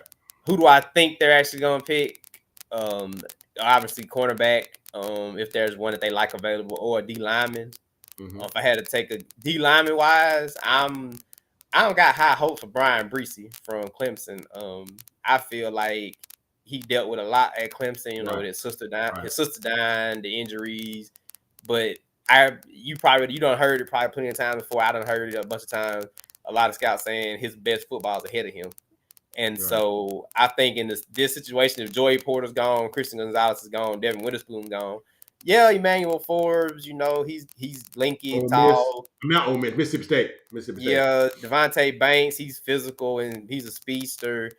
Yeah, But it's you have you is I could get one. They pick at 32nd, so I would right. say don't take them. Don't try to reach for a Forbes or a Banks. I say take Breesy because the interior D line classes is slim pickings. I feel like it's gonna have to take a really good D line coach to get the best out of whoever you pick. And Brian Right. Breesy to me is just like I could see him fitting in that 3-4 scheme, and especially having Cam Hayward there, I feel like that would be a If good if teacher if for he him. if he if he's right, if he's right. Right. Like Yeah, yeah, yeah, because he's 6'6", 298, 300. He's the ideal type of interior D line the Steelers want. So right. I would like for them to take either if, like I said, if none of the premier corners are there, don't reach for somebody that that you're not for sure about. Just take best BPA. Right, And if it ain't Miles Murphy right, to right. back Just up stay TJ, available. yeah, if it ain't Miles Murphy to back up TJ and Alice Highsmith, then I say Brian Brees. Okay, all right. So you're not really feeling the Zay Flowers pick, all right? So because I think now here's what I'm thinking, CD. I'm thinking that when they made this mock draft, maybe they hadn't picked up because y'all just got Allen Robinson like a couple days ago, Yeah. right? So maybe they think, okay, you got Deontay Johnson. I like Deontay Johnson. Deontay Johnson still dropped a lot of passes for me. Uh, I love George Pickens though. Love me some George Pickens, man. I know my cousin T. He every time he watches y'all game, he's sick because he's like, man, we should have got George Pickens, man. We stuck with Traylon Burke. We could have got George Pickens, man. He mad every time he see that. He said, man, George Pickens. He said because he had the injuries at Georgia, and nobody really thought. He said, but like I said, if you just had Deontay Johnson and George Pickens, you may be thinking like, okay, you might want another dude on the other side, whatever. But if you got Allen Robinson, I think Allen Robinson just wasn't used right with the Rams. I think they was like too Cooper Cup centric, and you basically I'm gonna feed Cooper Cup every throw, and I'm gonna sprinkle a little bit at you, and then it didn't work, so. And I think he's better than that. I think he's better than what they showed. So I think y'all got a steal at that and didn't really give up a whole lot to get it. So what you got? A 5th round pick, 6th round pick, 7th round pick? Yeah, 7. Come on, man. That's like stealing. That's a ski mask and a gun with that one, man.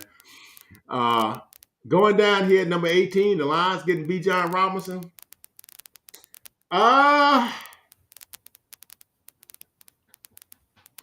Look, man, I thought, man, that I don't know if I like that pick because I feel like personally, I would have kept Jamal Williams. Okay. He didn't sign for a whole heck of a lot to go to New Orleans. All right. I would have just kept him. I like him over freaking Montgomery. Yeah. I would have kept Jamal Williams. Yeah. Okay. You could tell. You still got Swift. Swift still play for y'all. Yeah, I forgot about Swift. Why would you pick this? Why would you pick a running back? Yeah, this just you can tell this one came out of why because now I think if they were to mock a new mock say today after all of the stuff what I'm talking about, the gambling and stuff that people don't see right now, they would definitely probably go receiver with that second pick. I feel like because you lost 2 receivers, so I would definitely see them going receiver with number 18. You lost Jameson Williams. So yeah, that's why I say I could see especially Jordan Addison sitting on the board still. I could see Jordan Addison to the Lions. He might wide receiver 3. Well, it is a 3 tie between him and Quentin Johnson. They might wide receiver 3.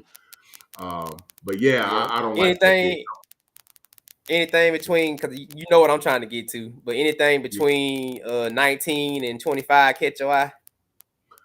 Not really. That's right. We got to move this thing. I see Seahawks getting Miles Murphy. I'm not upset about that pick. You matched him up with Jalen Carter now. So now you got Jalen Carter. Pete Carroll. Like I'm doing the daggum Legion of Boom 2.2. I'm building something here. Jordan Addison, the Chargers. Yeah, and that offense, Kellen Moore. Kellen Moore's a good offensive play caller. They just don't necessarily build the thing right and maybe don't use the players to the best of their ability. Now, you had a running back, to me, I think is on the same level with an Austin Eckler. He's caught 32 passes. Austin Eckler Mm-hmm. in Joe Lombardi's system caught 107 passes. Okay. Just That's a saying. lot. That's a lot of passes. Right. That's a And, lot. I mean, That's a he's lot a of passes. weapon, man. He was a weapon. That's why that dude want more than $6 million. You know, Yeah. but I just didn't think. What I'm saying is I don't know if Kellen Moore got the most out of even Tony Pollard. I think there's more meat on the bone he could have got out of it, and I don't think they're gonna. But you end up with a good receiver in Jordan Addison, great route runner. I like him at USC. Uh, Number 22, the Ravens picked Deontay Banks. A lot of early mock drafts had him associated with the Cowboys. I went back actually when the combines came out. I was watching him. I think he ran like a 4.35, I think 40. And that was before we made the Gilmore trade. So that kind of took cornerback because for anybody that knows the Cowboys, the cornerback 2 has been a thorn in their side all season. Wide receiver 2 and cornerback 2 been a problem all season, and they addressed both of those. And so cornerback would not be a necessity in this draft. But the Ravens end up getting him. That's a good pick for the Ravens. I would have thought they may have would have gone wide out, but whatever. Yeah. Yeah.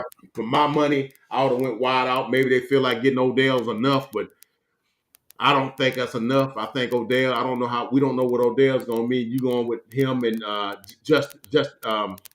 keep calling him Justin Bateman. Oh, yeah. I know you're talking about Rashad Bateman. Rashad Bateman. That gummy. I want to Yeah. call him that actor. I don't know if that's going to be enough, but I would have went wide receiver at this pick if it was me. Yeah.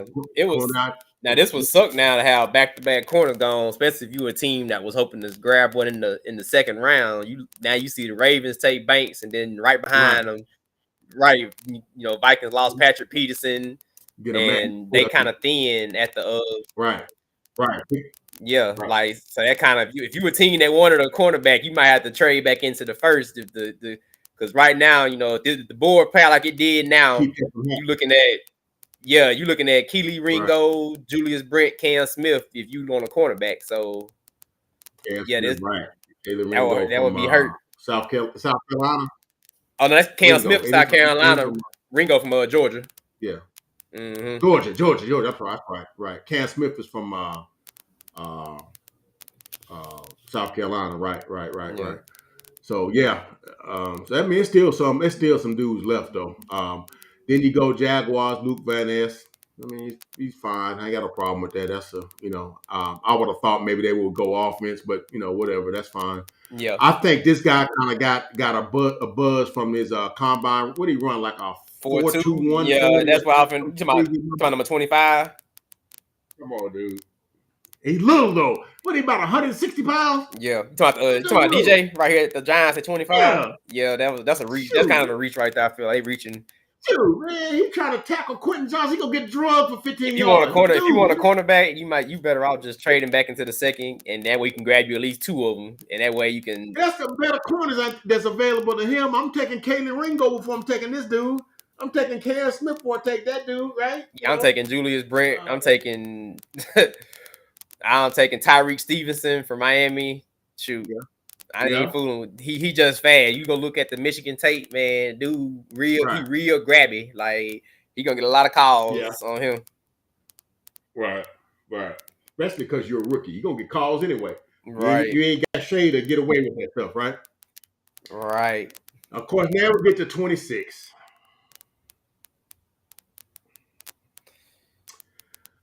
How you feel about the Michael Myers pick, and then who do you think they will actually pick? Yeah, and then the third part is who do you want them to pick? So it's 3 parts. Okay. I don't like the Michael Myers pick, because I've been all in the Cowboys spear for the last couple of months. Kind of looking at who they looking at. Because at first they was talking about guards. Because Steve Avila was being talked about. He even said, "I wouldn't mind going to the Cowboys." He kind of attached himself to the Cowboys. I'm like, that's a little rich for him at 26. No, uh, I but they was like the talking about positioning for him to go late first round, just not to the Cowboys. Like right. I mean, like don't get me wrong, I like him. Don't get me wrong, I like him. I think he'd be fine. I like him, but I right. think It's just you got more the positions of need that you could take at 26 right. instead of a tight end. Right. I don't like. Like I said, I don't dislike Michael Mayer, but I think he's not much better than what we've already got, and I think we have other things. I think we would like to attack the offensive line. I think we could have get whatever tackles are available. Because I know I saw Broderick Jones go. I know I saw Darnell Wright go. I ain't see. Did I see Paris Johnson go? Did I see him? Yeah, right now, tackle wise, only one that's left would Yeah, be He Cody. went 19. He went 19. I'm You sorry. would I see. be reaching for 26 because Cody Munch, he's more of Cody Munch definitely going to play guard. He was good at tackle at North Dakota State, but he definitely playing Right. guard. Right. DeJuan Jones, the project right tackle. He still need to work on technique. But I like DeJuan Jones though, man. I wouldn't mind taking him at 26. I would take Yeah, him. the only one I could say I could see sneaking into the first round out of the remaining ones would probably be Anton Harris from Oklahoma because like he Right. was mocked at one point going 17 to the Steelers like way early in the offseason, but I heard a he's lot of people. Good. yeah, like he could be a late if you want if you think your team need a tackle, then yeah, I could see Anton sneaking into the first round because Yeah. he a good left tackle, and if you don't feel comfortable with, I think y'all got Steele there now. If you don't feel comfortable with Steele being there, He right then tackle. He a right oh, tackle. right tackle. Yeah. Oh, okay. Well, whoever your left tackle is, then Left tackle gonna be Tyron Smith, but the thing is, I think Tyron Smith kind of getting disrespected this year because he's a he's been an injury dude. I mean, his last 4 years and he ain't played a full season since Dak been there. right. He's So played like 5 games, six games a season for the last like 5 years. So it's like we know he's not going to play a full season. So that's why they drafted Tyler Smith. But I like Tyler Smith, but I think Tyler Smith makes a lot of mistakes, and he holds a lot in situations where Tyron Smith would not be doing that, right? But Tyron Smith is not available all the time. See, so we sort of got a little of a conundrum there, right? yeah, you And kind of see, done a answer lot the of third people, question. What it sounds like. huh? You kind of done answer the third question, which who you want them to pick. So But who do you I would think they would pick first, though?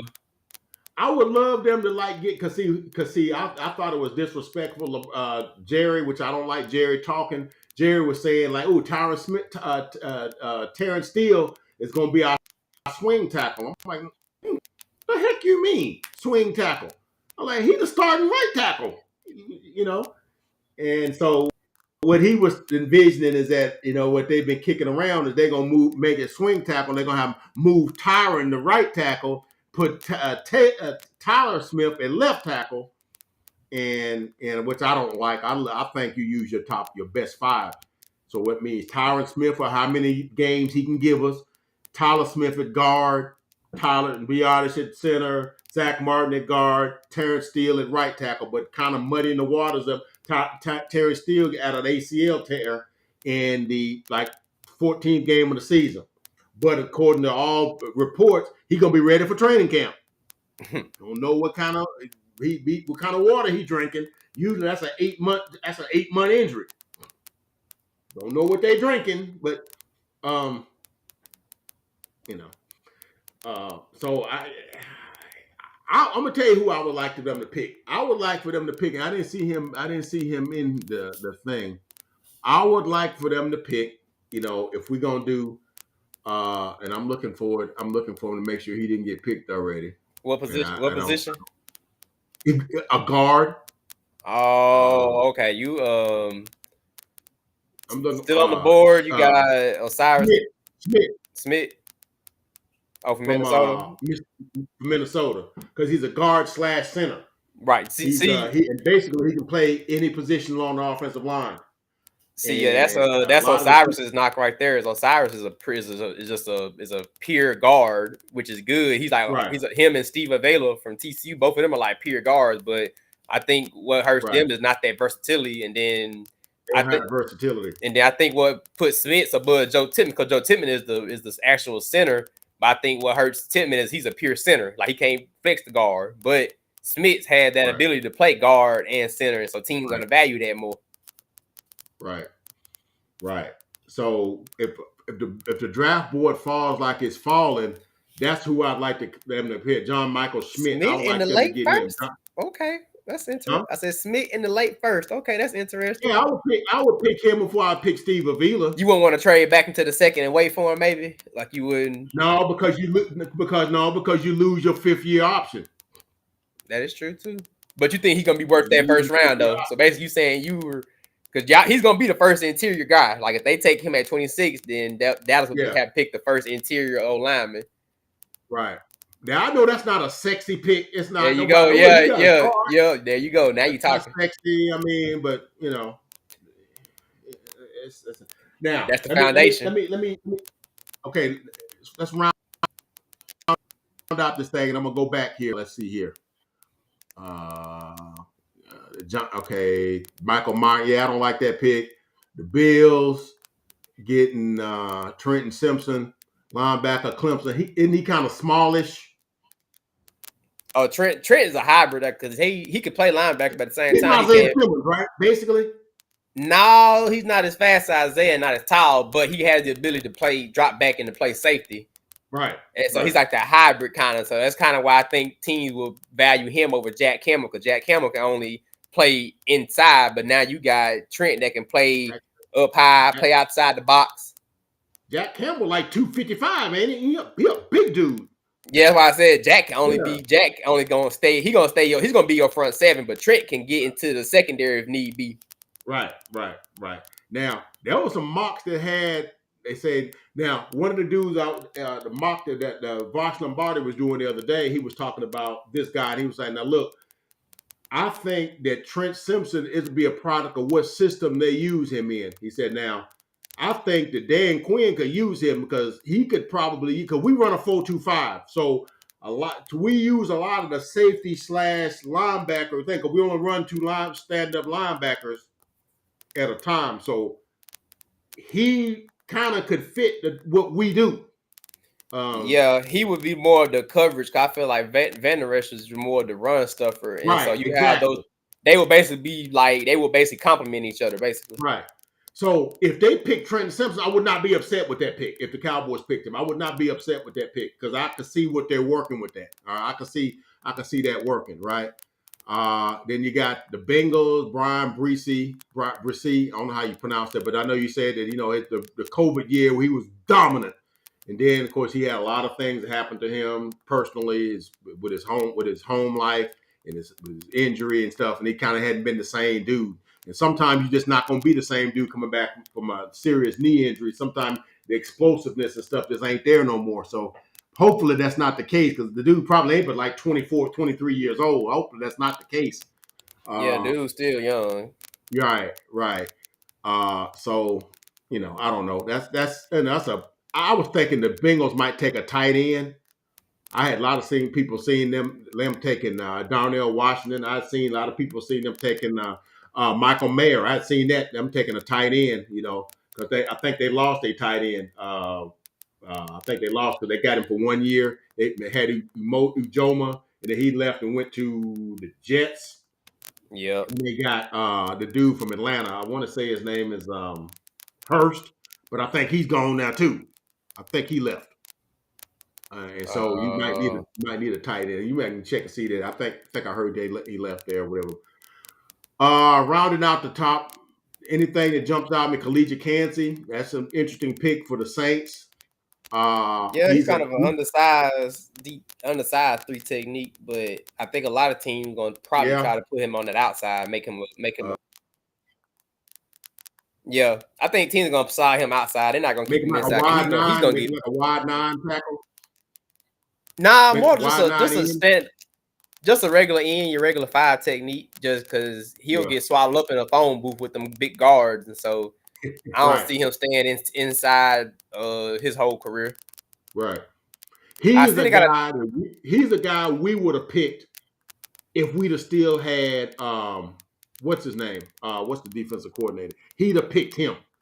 Um Marinelli. If we'd have had Rod Marinelli, he'd have picked Khalid Kancey. That's a dude right out of his because he don't like powerful dudes. He like quickness. He like quicker Yeah, guys. He yeah, I would have noticed that. picked he'd have picked Khalid Kancey and would have been right on. We'd have moved right on. Wouldn't have thought twice about it. But Dan Quinn like a little more muscle in the middle, so he like what they call trash cans full of dirt. He like you got to have one of them. He think that's a wasted guy on the field. Marinelli did, so he would have never picked a guy like a Jalen Carter. He wouldn't have never picked a dude. That's too. He wants his guys a little more lighter in the than that. He don't want his dudes at 300. He wanted more like 265, 270. That's why they got D Law. Hmm. That's kind of dude he liked, right? So we'd have picked Kalea Kancey if we still had Rob Marinelli, that's for sure. I think it's interesting that the Seahawks end up coming back into the first round, taking in this particular thing, taking a Get Hendon uh, Hooker. trade with the I guess that's with the Philadelphia Eagles because they had 30.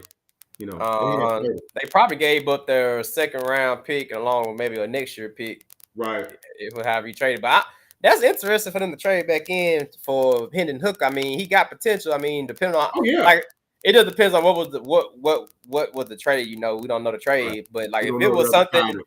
We don't if know it the other just side of it. Right. right, if it's like long as they not giving up no draft haul, then I can see it being a good value pick. He can sit behind Geno. You went in, you got who you want to get. If they want two D linemen, you got your two D linemen, and you got your quarterback of the future. Maybe I mean, he'll be Right. 20. I think he'll be 25 when the season start. I want to say, Right. which I mean that's kind of. Yeah. I mean, Yeah. Yeah. by the time he finish out his rookie deal, he'll be pushing 30. So Right. Right. it's kind of he'll be 25 when the season starts. He'll be 30 years old before he get any real money because he get that fifth year option. If you do it, he'll be over 30 Right. years old. So Any money, man. That's kind of crazy. That's yeah, I crazy got a right there. feeling Hooker gonna either find himself in the first round or at latest he'll be on a Jalen Hurts track. He'll get picked late second round. But I don't see team. He's got the potential. I mean, first thing gonna do is throw on that Bama tape and see I'm how gonna he say played. this, man. I'm gonna say this. That dude don't get an ACL tear. That dude is up in the first round. He going ahead of Richardson and Levis. I'm sorry. If he don't get that ACL tear, he up there with them dudes. Oh yeah, if he end the season healthy, potentially, Yeah. they beat Georgia, go to the SEC championship, then yeah, Yeah. he definitely, I don't think he they beat definitely. Georgia. Well, They yeah, beat Georgia. Yeah. But yeah. Yeah. pipe dream, but Right. like Right. he definitely would have him winning that game against a top D against guys like on here now, Jalen Oh Carr and yeah. Nolan Oh, yeah. Smith. Oh, He yeah. win that game and he's healthy. He definitely top five, guaranteed. Like, Right. Right. but that'll be interesting. I don't know. It'll be hard to see somebody trade. Like I said, it's NFL draft night, anything is possible, but it'll be hard fetched to try to see somebody trade back in for him. Right. When you can just sit in the second round and wait for him. Right. Right. Well, that's interesting though, man. But I'm trying to get this thing to show me the rest of the thing. Let me put this down. Let me put this caption down so I can see. I'm trying to get the captions off of the thing. I don't even need the captions. Get them off of there. Okay, there we go. But yeah, and people know because like I said, I was watching them all season. I was touting Hinton Hooker at the beginning of the season because I saw some of him last year because they was platooning him and I think the dude's name is Joe Milton, and Joe Milton was supposed to be the dude, but I think one game he threw like 4 picks. I said, okay, let's go with this other guy. And the dude was like dealing. I'm like, okay, this Hinton Hooker can play. And they're like, oh, Hinton Hooker, that's a massive man. Don't sleep on that dude. That dude can play. And then shoot, Tennessee ran off like 8, 9 straight wins. And I'm like, oh, dang, Hinton Hooker. I'm like, I was trying to tell y'all the dude can play. I was trying to tell y'all the guy can play. Now here's one of the dudes I would love to get, man, right here at number 31, number 30, 30, 30. Oh, Yeah, 31. Will Will. McDonald. That's another dude that folks one of whatchamacallit be salivating over, man. Vosh Lombardi be salivating over that dude, man. He said, man, because he done worked out. He was one of the Cowboys 30 visits. He was one of them. I mean, a lot of guys, they pick a lot of guys. It's basically the top 30 guys that you could possibly draft, whatever, but you telling me about it. But I know him, Jackson Smith and Jigba, Quentin Johnson, they had a lot of guys that come to that 30 visit, whatever. But this guy here actually worked out with Dan Quinn. And what they was talking about, they said, man, in certain defenses, they said because they said basically the defensive coordinator of Iowa State need his butt kicking. Of course, that's your boy Matt Campbell. And I know that he the head coach, he not the D coordinator, but they were saying he need his butt kicked because when they got this dude in the middle, man, he getting swallowed. But when they put him out wide, where he can just hunt the quarterback and use his skills, he was whooping them tackles, man. He was like, it's a matter of how you utilize him. He said basically he would be just like us getting the guy we drafted last year in the second round. Sam Williams. Basically, he's Sam Williams. Mm-hmm. And they said, man, he could wreak havoc putting him on the other side, and then you could move Micah around in different places, man. That's a strategic kind of move because he's a guy that you can put in there. Now he's not now on running down. Now he ain't gonna give you much on running down now because he just that's just what it is.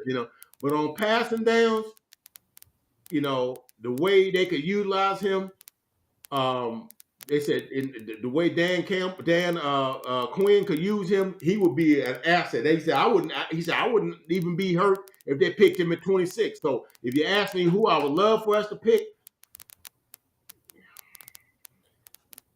like I said, you can look at how this falls, and I'm gonna guarantee you it ain't gonna fall like that. Because like Voss said, I don't like to quote him on everything, but dude be on his game. Teams suck at drafting. There's always a guy that falls that shouldn't fall, and there's always a dude that gets drafted high that shouldn't be. Like you was talking about the guy from like Trevor Penning. He got drafted too high last year. Yeah. And there's a couple other guys that got drafted. How you say, yeah, the team suck at drafting. That's one of his Kent saying. He said, I'm gonna make me a shirt to say that teams suck at drafting. And so there's always a dude that falls that shouldn't fall for one reason or another, and there's always a guy that gets overdrafted, which allows you to get a guy that falls. So if I had my brothers, yeah, I would take a Bijan Robinson at 26, but chances are he ain't gonna fall to 26, right? Because basically we pick it at 26. 26 is almost a second round pick, right? Pretty close, right? It's 5 picks away from being in the second round. Now, if I'm picking at 10, oh heck no, I'm not picking a back. I don't care if he's daggum freaking Barry Sanders. I ain't picking a back at 10, right? Right. But at 26, if you can convince me he's special, that he gonna change my life, I might pick him at 26, right? I might do that, right? So we're not gonna be there, right? So that would be my first pick, who I would like him to pick. A wide receiver, I would pick Jackson Smith and Jigba, but chances are he's not gonna be there at 26. He'd be my wide receiver 1. So who would I like for him to pick? Those are the 2 dudes I'd like for them to pick. They're not gonna be there at 26. So then you start going down to the next rung. So if Jackson Smith and Jigma ain't there, then we ain't going. I'm not going. A lot of people have tied us to Quentin Johnson. Quentin Johnson's a big dude, kind of fits our prototype. Big, strong, 6'4", 225. Sometimes misses, drops passes, but he's a big physical guy. Don't run all the routes in the route tree well, but he's big. I would be okay if they picked him, if they wanted to pick him, but he's not my first wide receiver. He's my wide receiver 4. And we've earned the right at where we're at now to not just reach at a guy. We can pick a guy that kind of like, okay, we can pick the best player available and make him work. And a lot of people have said, like, hey, why would you pick an edge rusher and you got all them edge rushers? Because you say you got Micah, he's an edge rusher. You got D-Law, he's an edge rusher. You got Sam Williams, he's an edge rusher. You got Dante Fowler, he's an edge rusher. You got all these edge rushers. Why would you want another edge rusher? Because you can never you could never have too many edge rushers. That's why, and you can platoon them, because you platoon dudes. That's why, because I think one of the things that hurt us is, man, they use Micah too much as an edge rusher. Look, Micah is 238 pounds. How many times you going to slam him into 305, 315-pound tackles? Right. Before it starts to, and you saw towards the end of the season, he's wearing down. He had all these little nicks and injuries. Yeah, you slammed him into 300-pound dudes. Yeah, you can't just continue to slam him into that, man.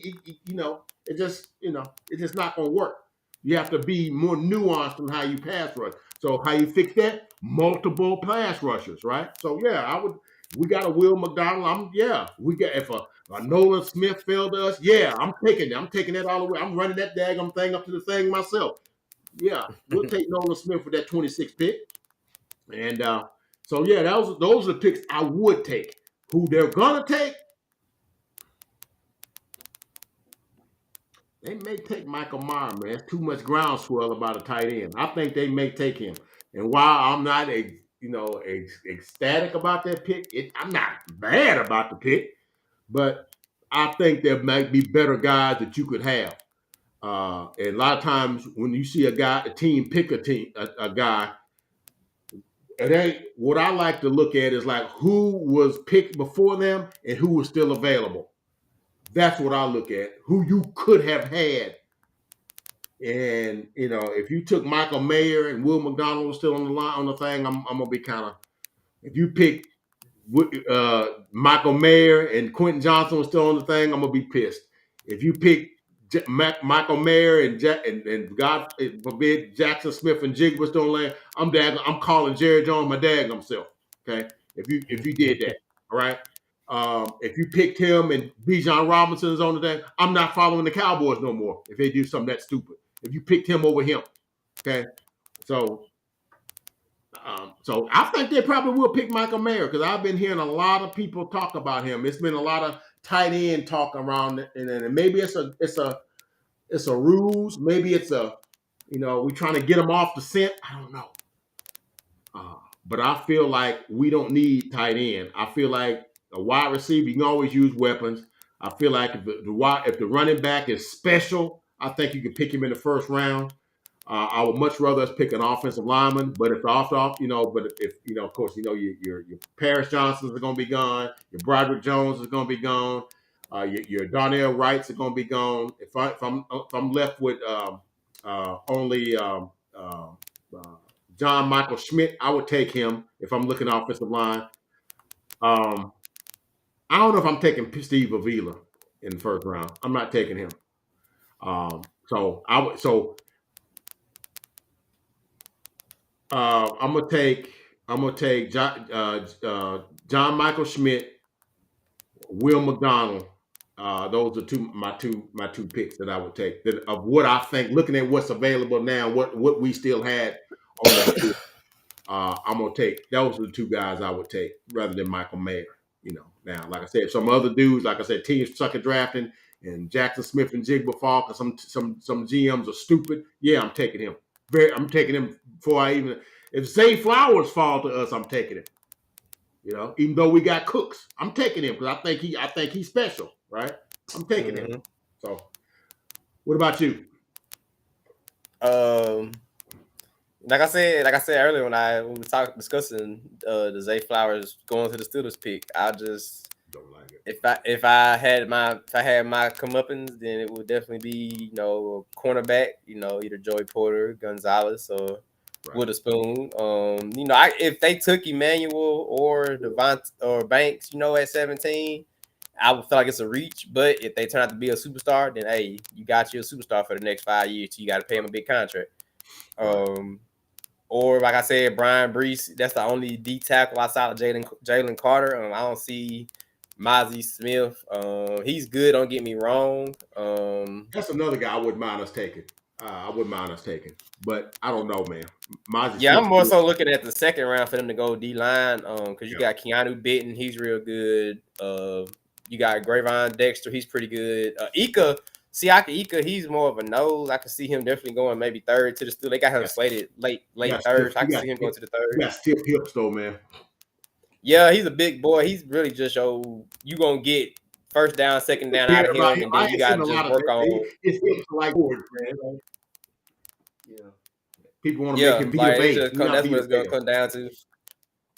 Right. And so, but yeah, man, that's pretty much it for mine for who I would hope they would pick, a good cornerback or I wouldn't be mad at O lineman either. I kind of like the O line, but I could see the want for a better left tackle. So I could see them, like Paris Johnson dropped to 19 on this mock. But, if he's sitting there like that, is Joey Porter gone, I could see them going Paris Johnson Jr., and then Right, they've been talking to right, say they can kick Dan Moore into interior. So right. yeah, but that's who I would probably end up hoping that they take. Who do I think they would probably take?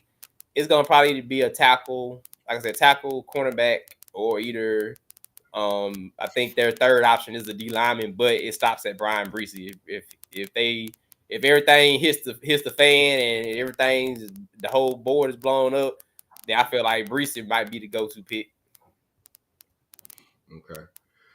I keep adding dudes to the thing. I keep thinking because, like I said, if they pick collegiate Kansas, I'd be pissed because I don't think that he fits what we do. I think as bad as we can be against the run, I can't see getting a dude lighting the loafers on the defensive line.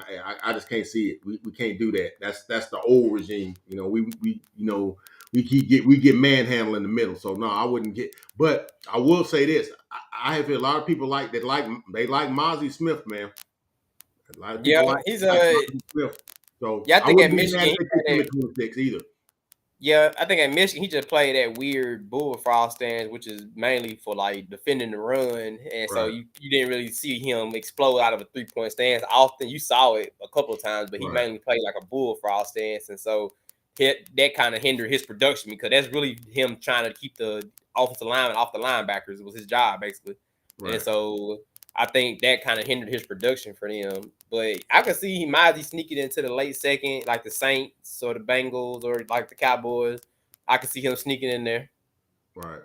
That's the guy that they've been talking about. Mozzie, Will McDonald. Boston Body love him some Dewan Jones. That's his boy. He loves him some Dewan. That's his favorite offensive lineman.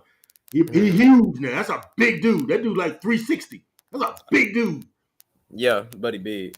Big long arms and stuff like that. And so he's like, man, he'd be whooping. That's why he was talking about sometimes dudes are big and don't play big. He said Dwan Jones is big and be throwing dudes out the club. He said, that's my guy. I want a dude to be big. I want you to throw dudes out the club. I don't want you negotiating with them. I want you throwing dudes out the club. That's the way. That's how Voss talk though. That's how he talk. I don't want my 360-pound offensive tackle or offensive guard negotiating with the. No, I want you to throw his butt out the club. That's why he didn't like Osiris Torrance. He said he big, but he be negotiating. I want my big dude to throw dudes out the club. So but Dewan Jones be throwing dudes out the club. That's my guy. I want that dude. That's okay. Little rich for Right. 26, but okay. So we'll see how they go, man. He a right tackle too. Do we know if he versed enough to play left tackle? See, Right. that's the thing. Everybody that play right, oh, it's just the other side. No, dude, that's a whole different set of daggum skill sets you got to use. That foot that you set out there, it's different when it's the other one and you ain't used to. It ain't gonna be quick enough. And that dude getting around that edge, you done. Hmm. So I don't know, man. We'll I know see. we cutting it close on time, but Yeah. I got a final question I needed to ask you. Okay. Let's have it, man. So we can get out of here. We almost 2 hours, man. So I ain't heard nothing on the front lately. You might have to correct me. But last Okay. thing I heard out of the Cowboys circle was that they haven't signed Dak to an extension yet. If I'm not mistaken, this is last year his contract coming up. Mm-hmm. And I was just wondering, I've been asking some of my coworkers and everything. Okay. Do you? I'm gonna give you some names. I know you don't. I know you're not gonna know probably most of them. But I'm gonna just give you some names. Tanner McKee, Stanford. Jake Heine, Fresno State. Jaron Hall, BYU. Dorian Thompson Robinson. I know you heard of him. DTR, Oh yeah. UCLA. UCLA. Yeah. Aiden O'Connell from Purdue had Drew Brees for a little while as his QB coach.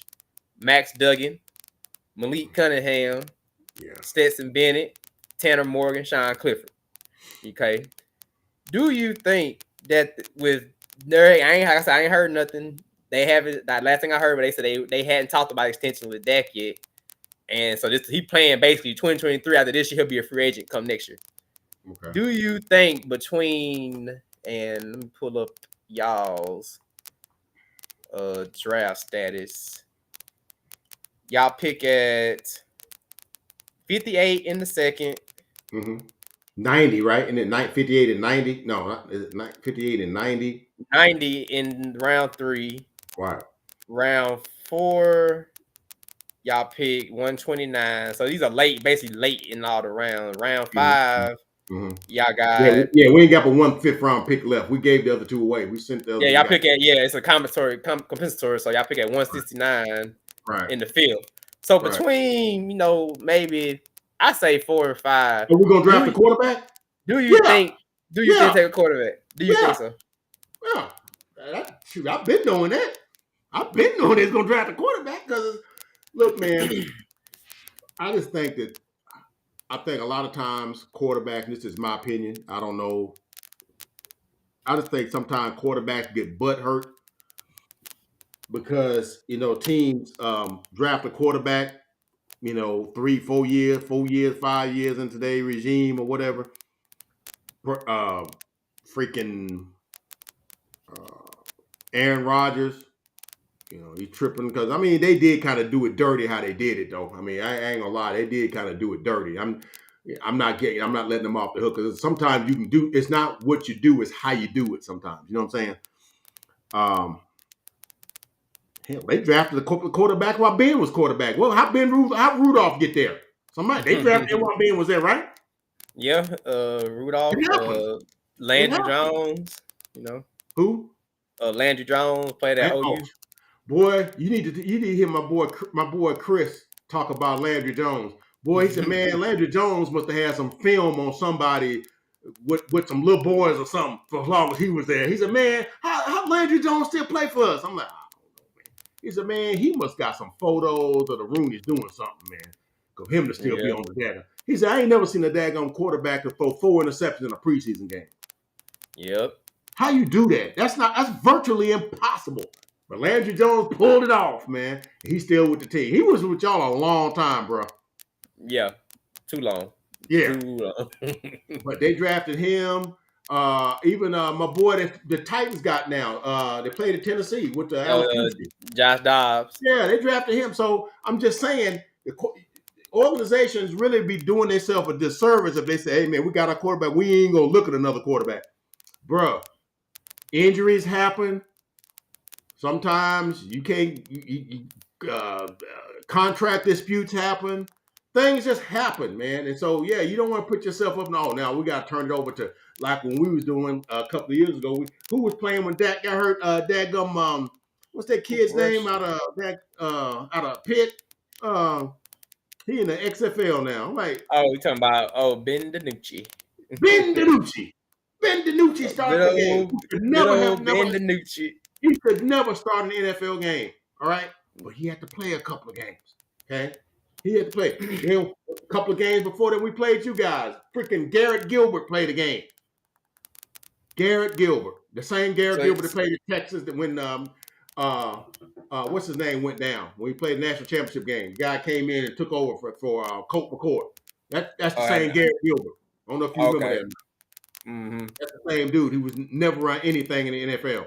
He played a game. Him and Ben DiNucci should never have played it. But because you didn't never draft a quarterback, you didn't really, you got Dak, but yeah, every about 3 years, every 2, 3 years, yeah, you draft your quarterback. Yeah, you draft your quarterback. Yeah, I've been Ain't enamored no by problem with that.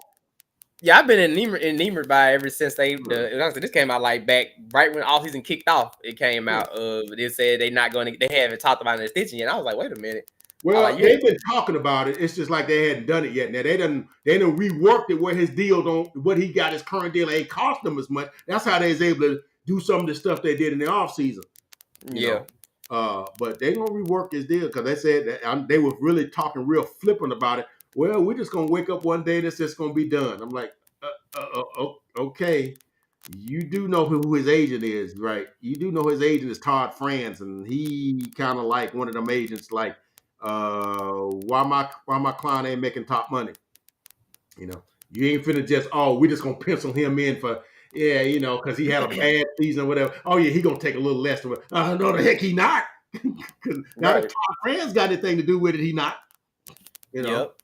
And because so like I know like after the top five, yeah, Hooker, he gonna be if Hooker's still at 3, I think Jerry pulled the trigger if Hendon's still yeah, sitting in the third round at number yeah. 90. He's been to Valley Ranch. He done talked to them. Yeah, Yeah. they like hitting Hooker. If They he's like sitting, I'll say as crazy Jerry is, Jerry might mess around. If Hendon's sitting there in the second round, Jerry might take him in the second round. Like that will get some folks up unrested right there. And then if they still ain't talked about old boy's contract, then it's like, okay. yeah, that's why I said that's why then I Yeah, those guys, Tanner yeah, McKee, Jake Heiner, Jaron Hall. yeah. Tanner McKee and Jake Heiner, they're gonna be your more stand in the pocket. They're gonna try to go through progression. But then Jaron Hall from BYU and DTR from UCLA, I guess Chip Kelly can vouch for him. He's the athletic as all. He's just as athletic as Anthony Richardson is, and but he just doesn't have like that pure talent like arm strength that Anthony Richardson has. So DTR is slated to go around the 5th, 6th round. So Right. I mean, it'll be interesting. I feel like those are gonna be the top 4. I feel like that you could hear Dallas call. Maybe Matt Duggett. Jerry was down there watching him. He been linked to us too. Yeah, Max like, us too. but he more like a 6, 7 round, really. Like taking him in the 4th would be a discredit. Like that'd be a shame because you could have got a better position player. He's more of a 6, 7 round guy. Would you be more happy if they took Max Duggan or what's my man Stetson Bennett the 4th? Well, happy. I mean, I wouldn't be happy. No, I'm saying of those two. I mean, I feel like Jerry. That's a tough one because I feel like Jerry gonna look at. I mean, I ain't trying to be funny, but this is kind of the track record. Cowboy go out the guy that got a track record. So Bennett out there. His off the field stuff, getting arrested while he was drunk. I feel like that would be the kind of cliche. Wasn't it in Texas too? Wasn't it in Texas? I forgot where. I don't know if it was in Georgia or Texas. Either one of them. So I mean, Jerry, he might like that grit to the dude, but like I said, the dude undersized. He played on Georgia team full of dogs, literally and metaphorically speaking. And shoot, I can see them going Matt Duggan. Like he's good at off script stuff. He didn't really have all the talent around him like Stetson Bennett had, and he still led them. Lost his job at the beginning of the season, but then came back, won his job. Right. And then he made it work with Kentrell Miller in the backfield and Quentin Johnson on the outside. Right. Quentin Johnson. And so people forget Kentrell Miller was a big part of that. He was hurt. He didn't even play in the Georgia game. Probably wouldn't have mattered anyway. But he didn't play in the Georgia game, so they were down. They were down there starting running back. So I think if you leave that Georgia game out of it, Matt Duggan might be a serviceable backup. But like I said, him and Stetson Bennett definitely on that same category or like 5th or 6th round. Like, 6th, 7th round. Damn.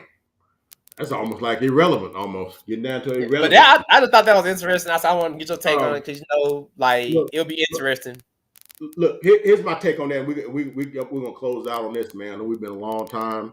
I like to keep my videos an hour at the longest, especially we talk about stuff. But draft is kind of hard to compartmentalize that because there's just so much stuff to talk about. So my thing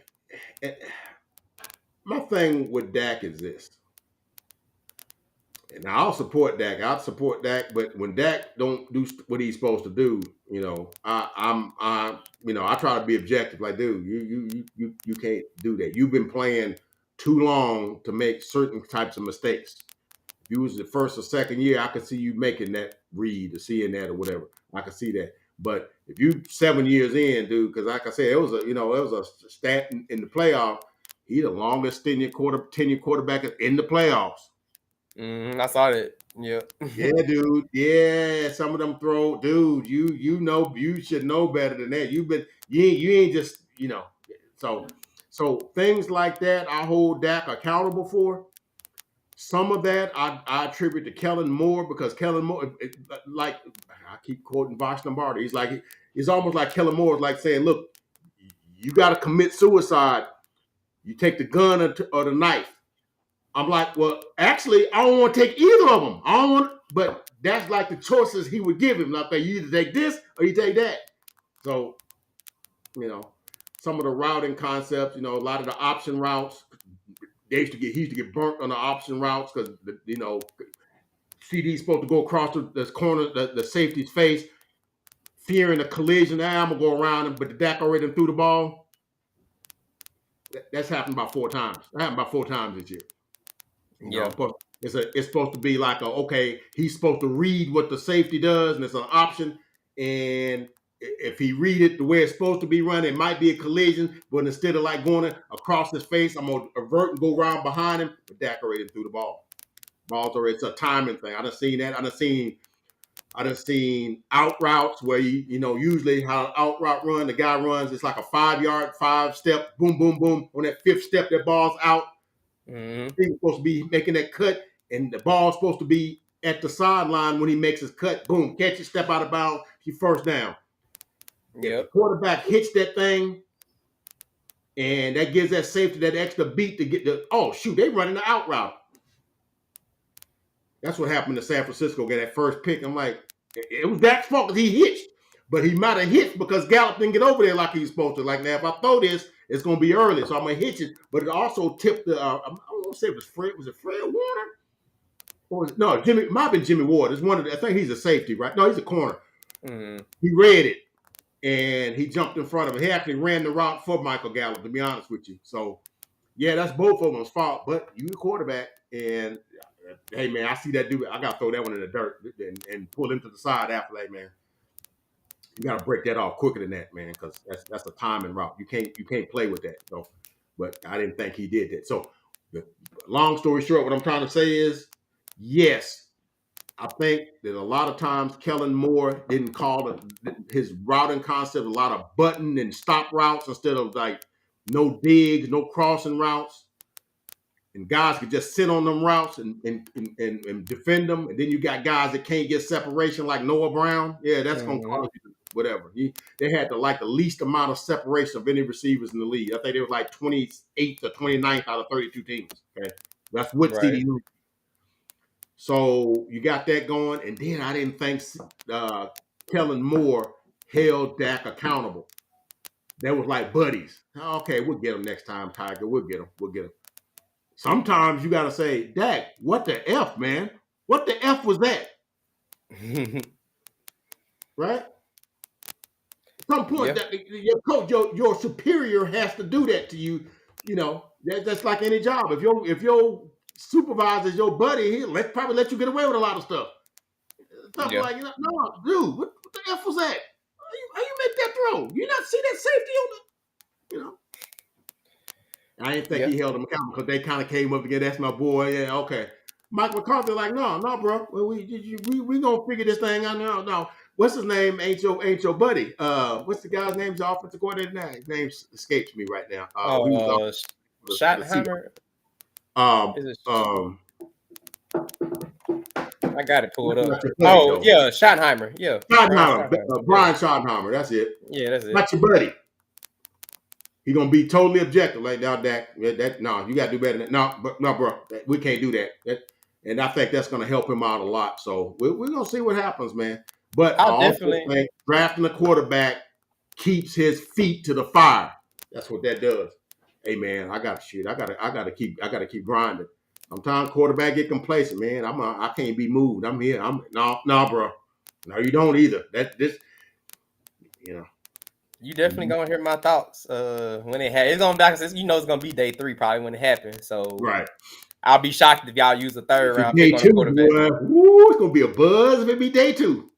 Yeah, because taking a quarterback in the 3rd round, it's like you see potential in the guy. Like especially if the guy's slated to go late in day 3. If you take a guy with your second or third round pick, people gonna be looking like, wait a minute, is there a quarterback competition going on in Dallas? Like You know what though? Quarterback competitions ain't a bad thing, man.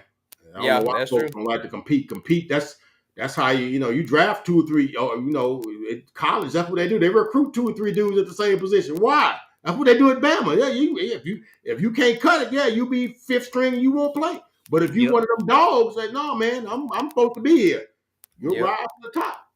Derrick Henry wasn't supposed to be the top back at Bama. Yeah, the competition make it stronger. He was like 6 deep, man. They had 10 Penny, freaking Alvin Kamara. There was all kind of dudes in front of him. Yep, they were deep You at know, running back. yeah, you gotta cut it, man. Look here, man. That's all we got, man. I guess that's it, man. CD, man, it's been a pleasure, man. Like I said, man, it's good just to see the bro, man. I ain't seen the dude in 2 years. It has been that long.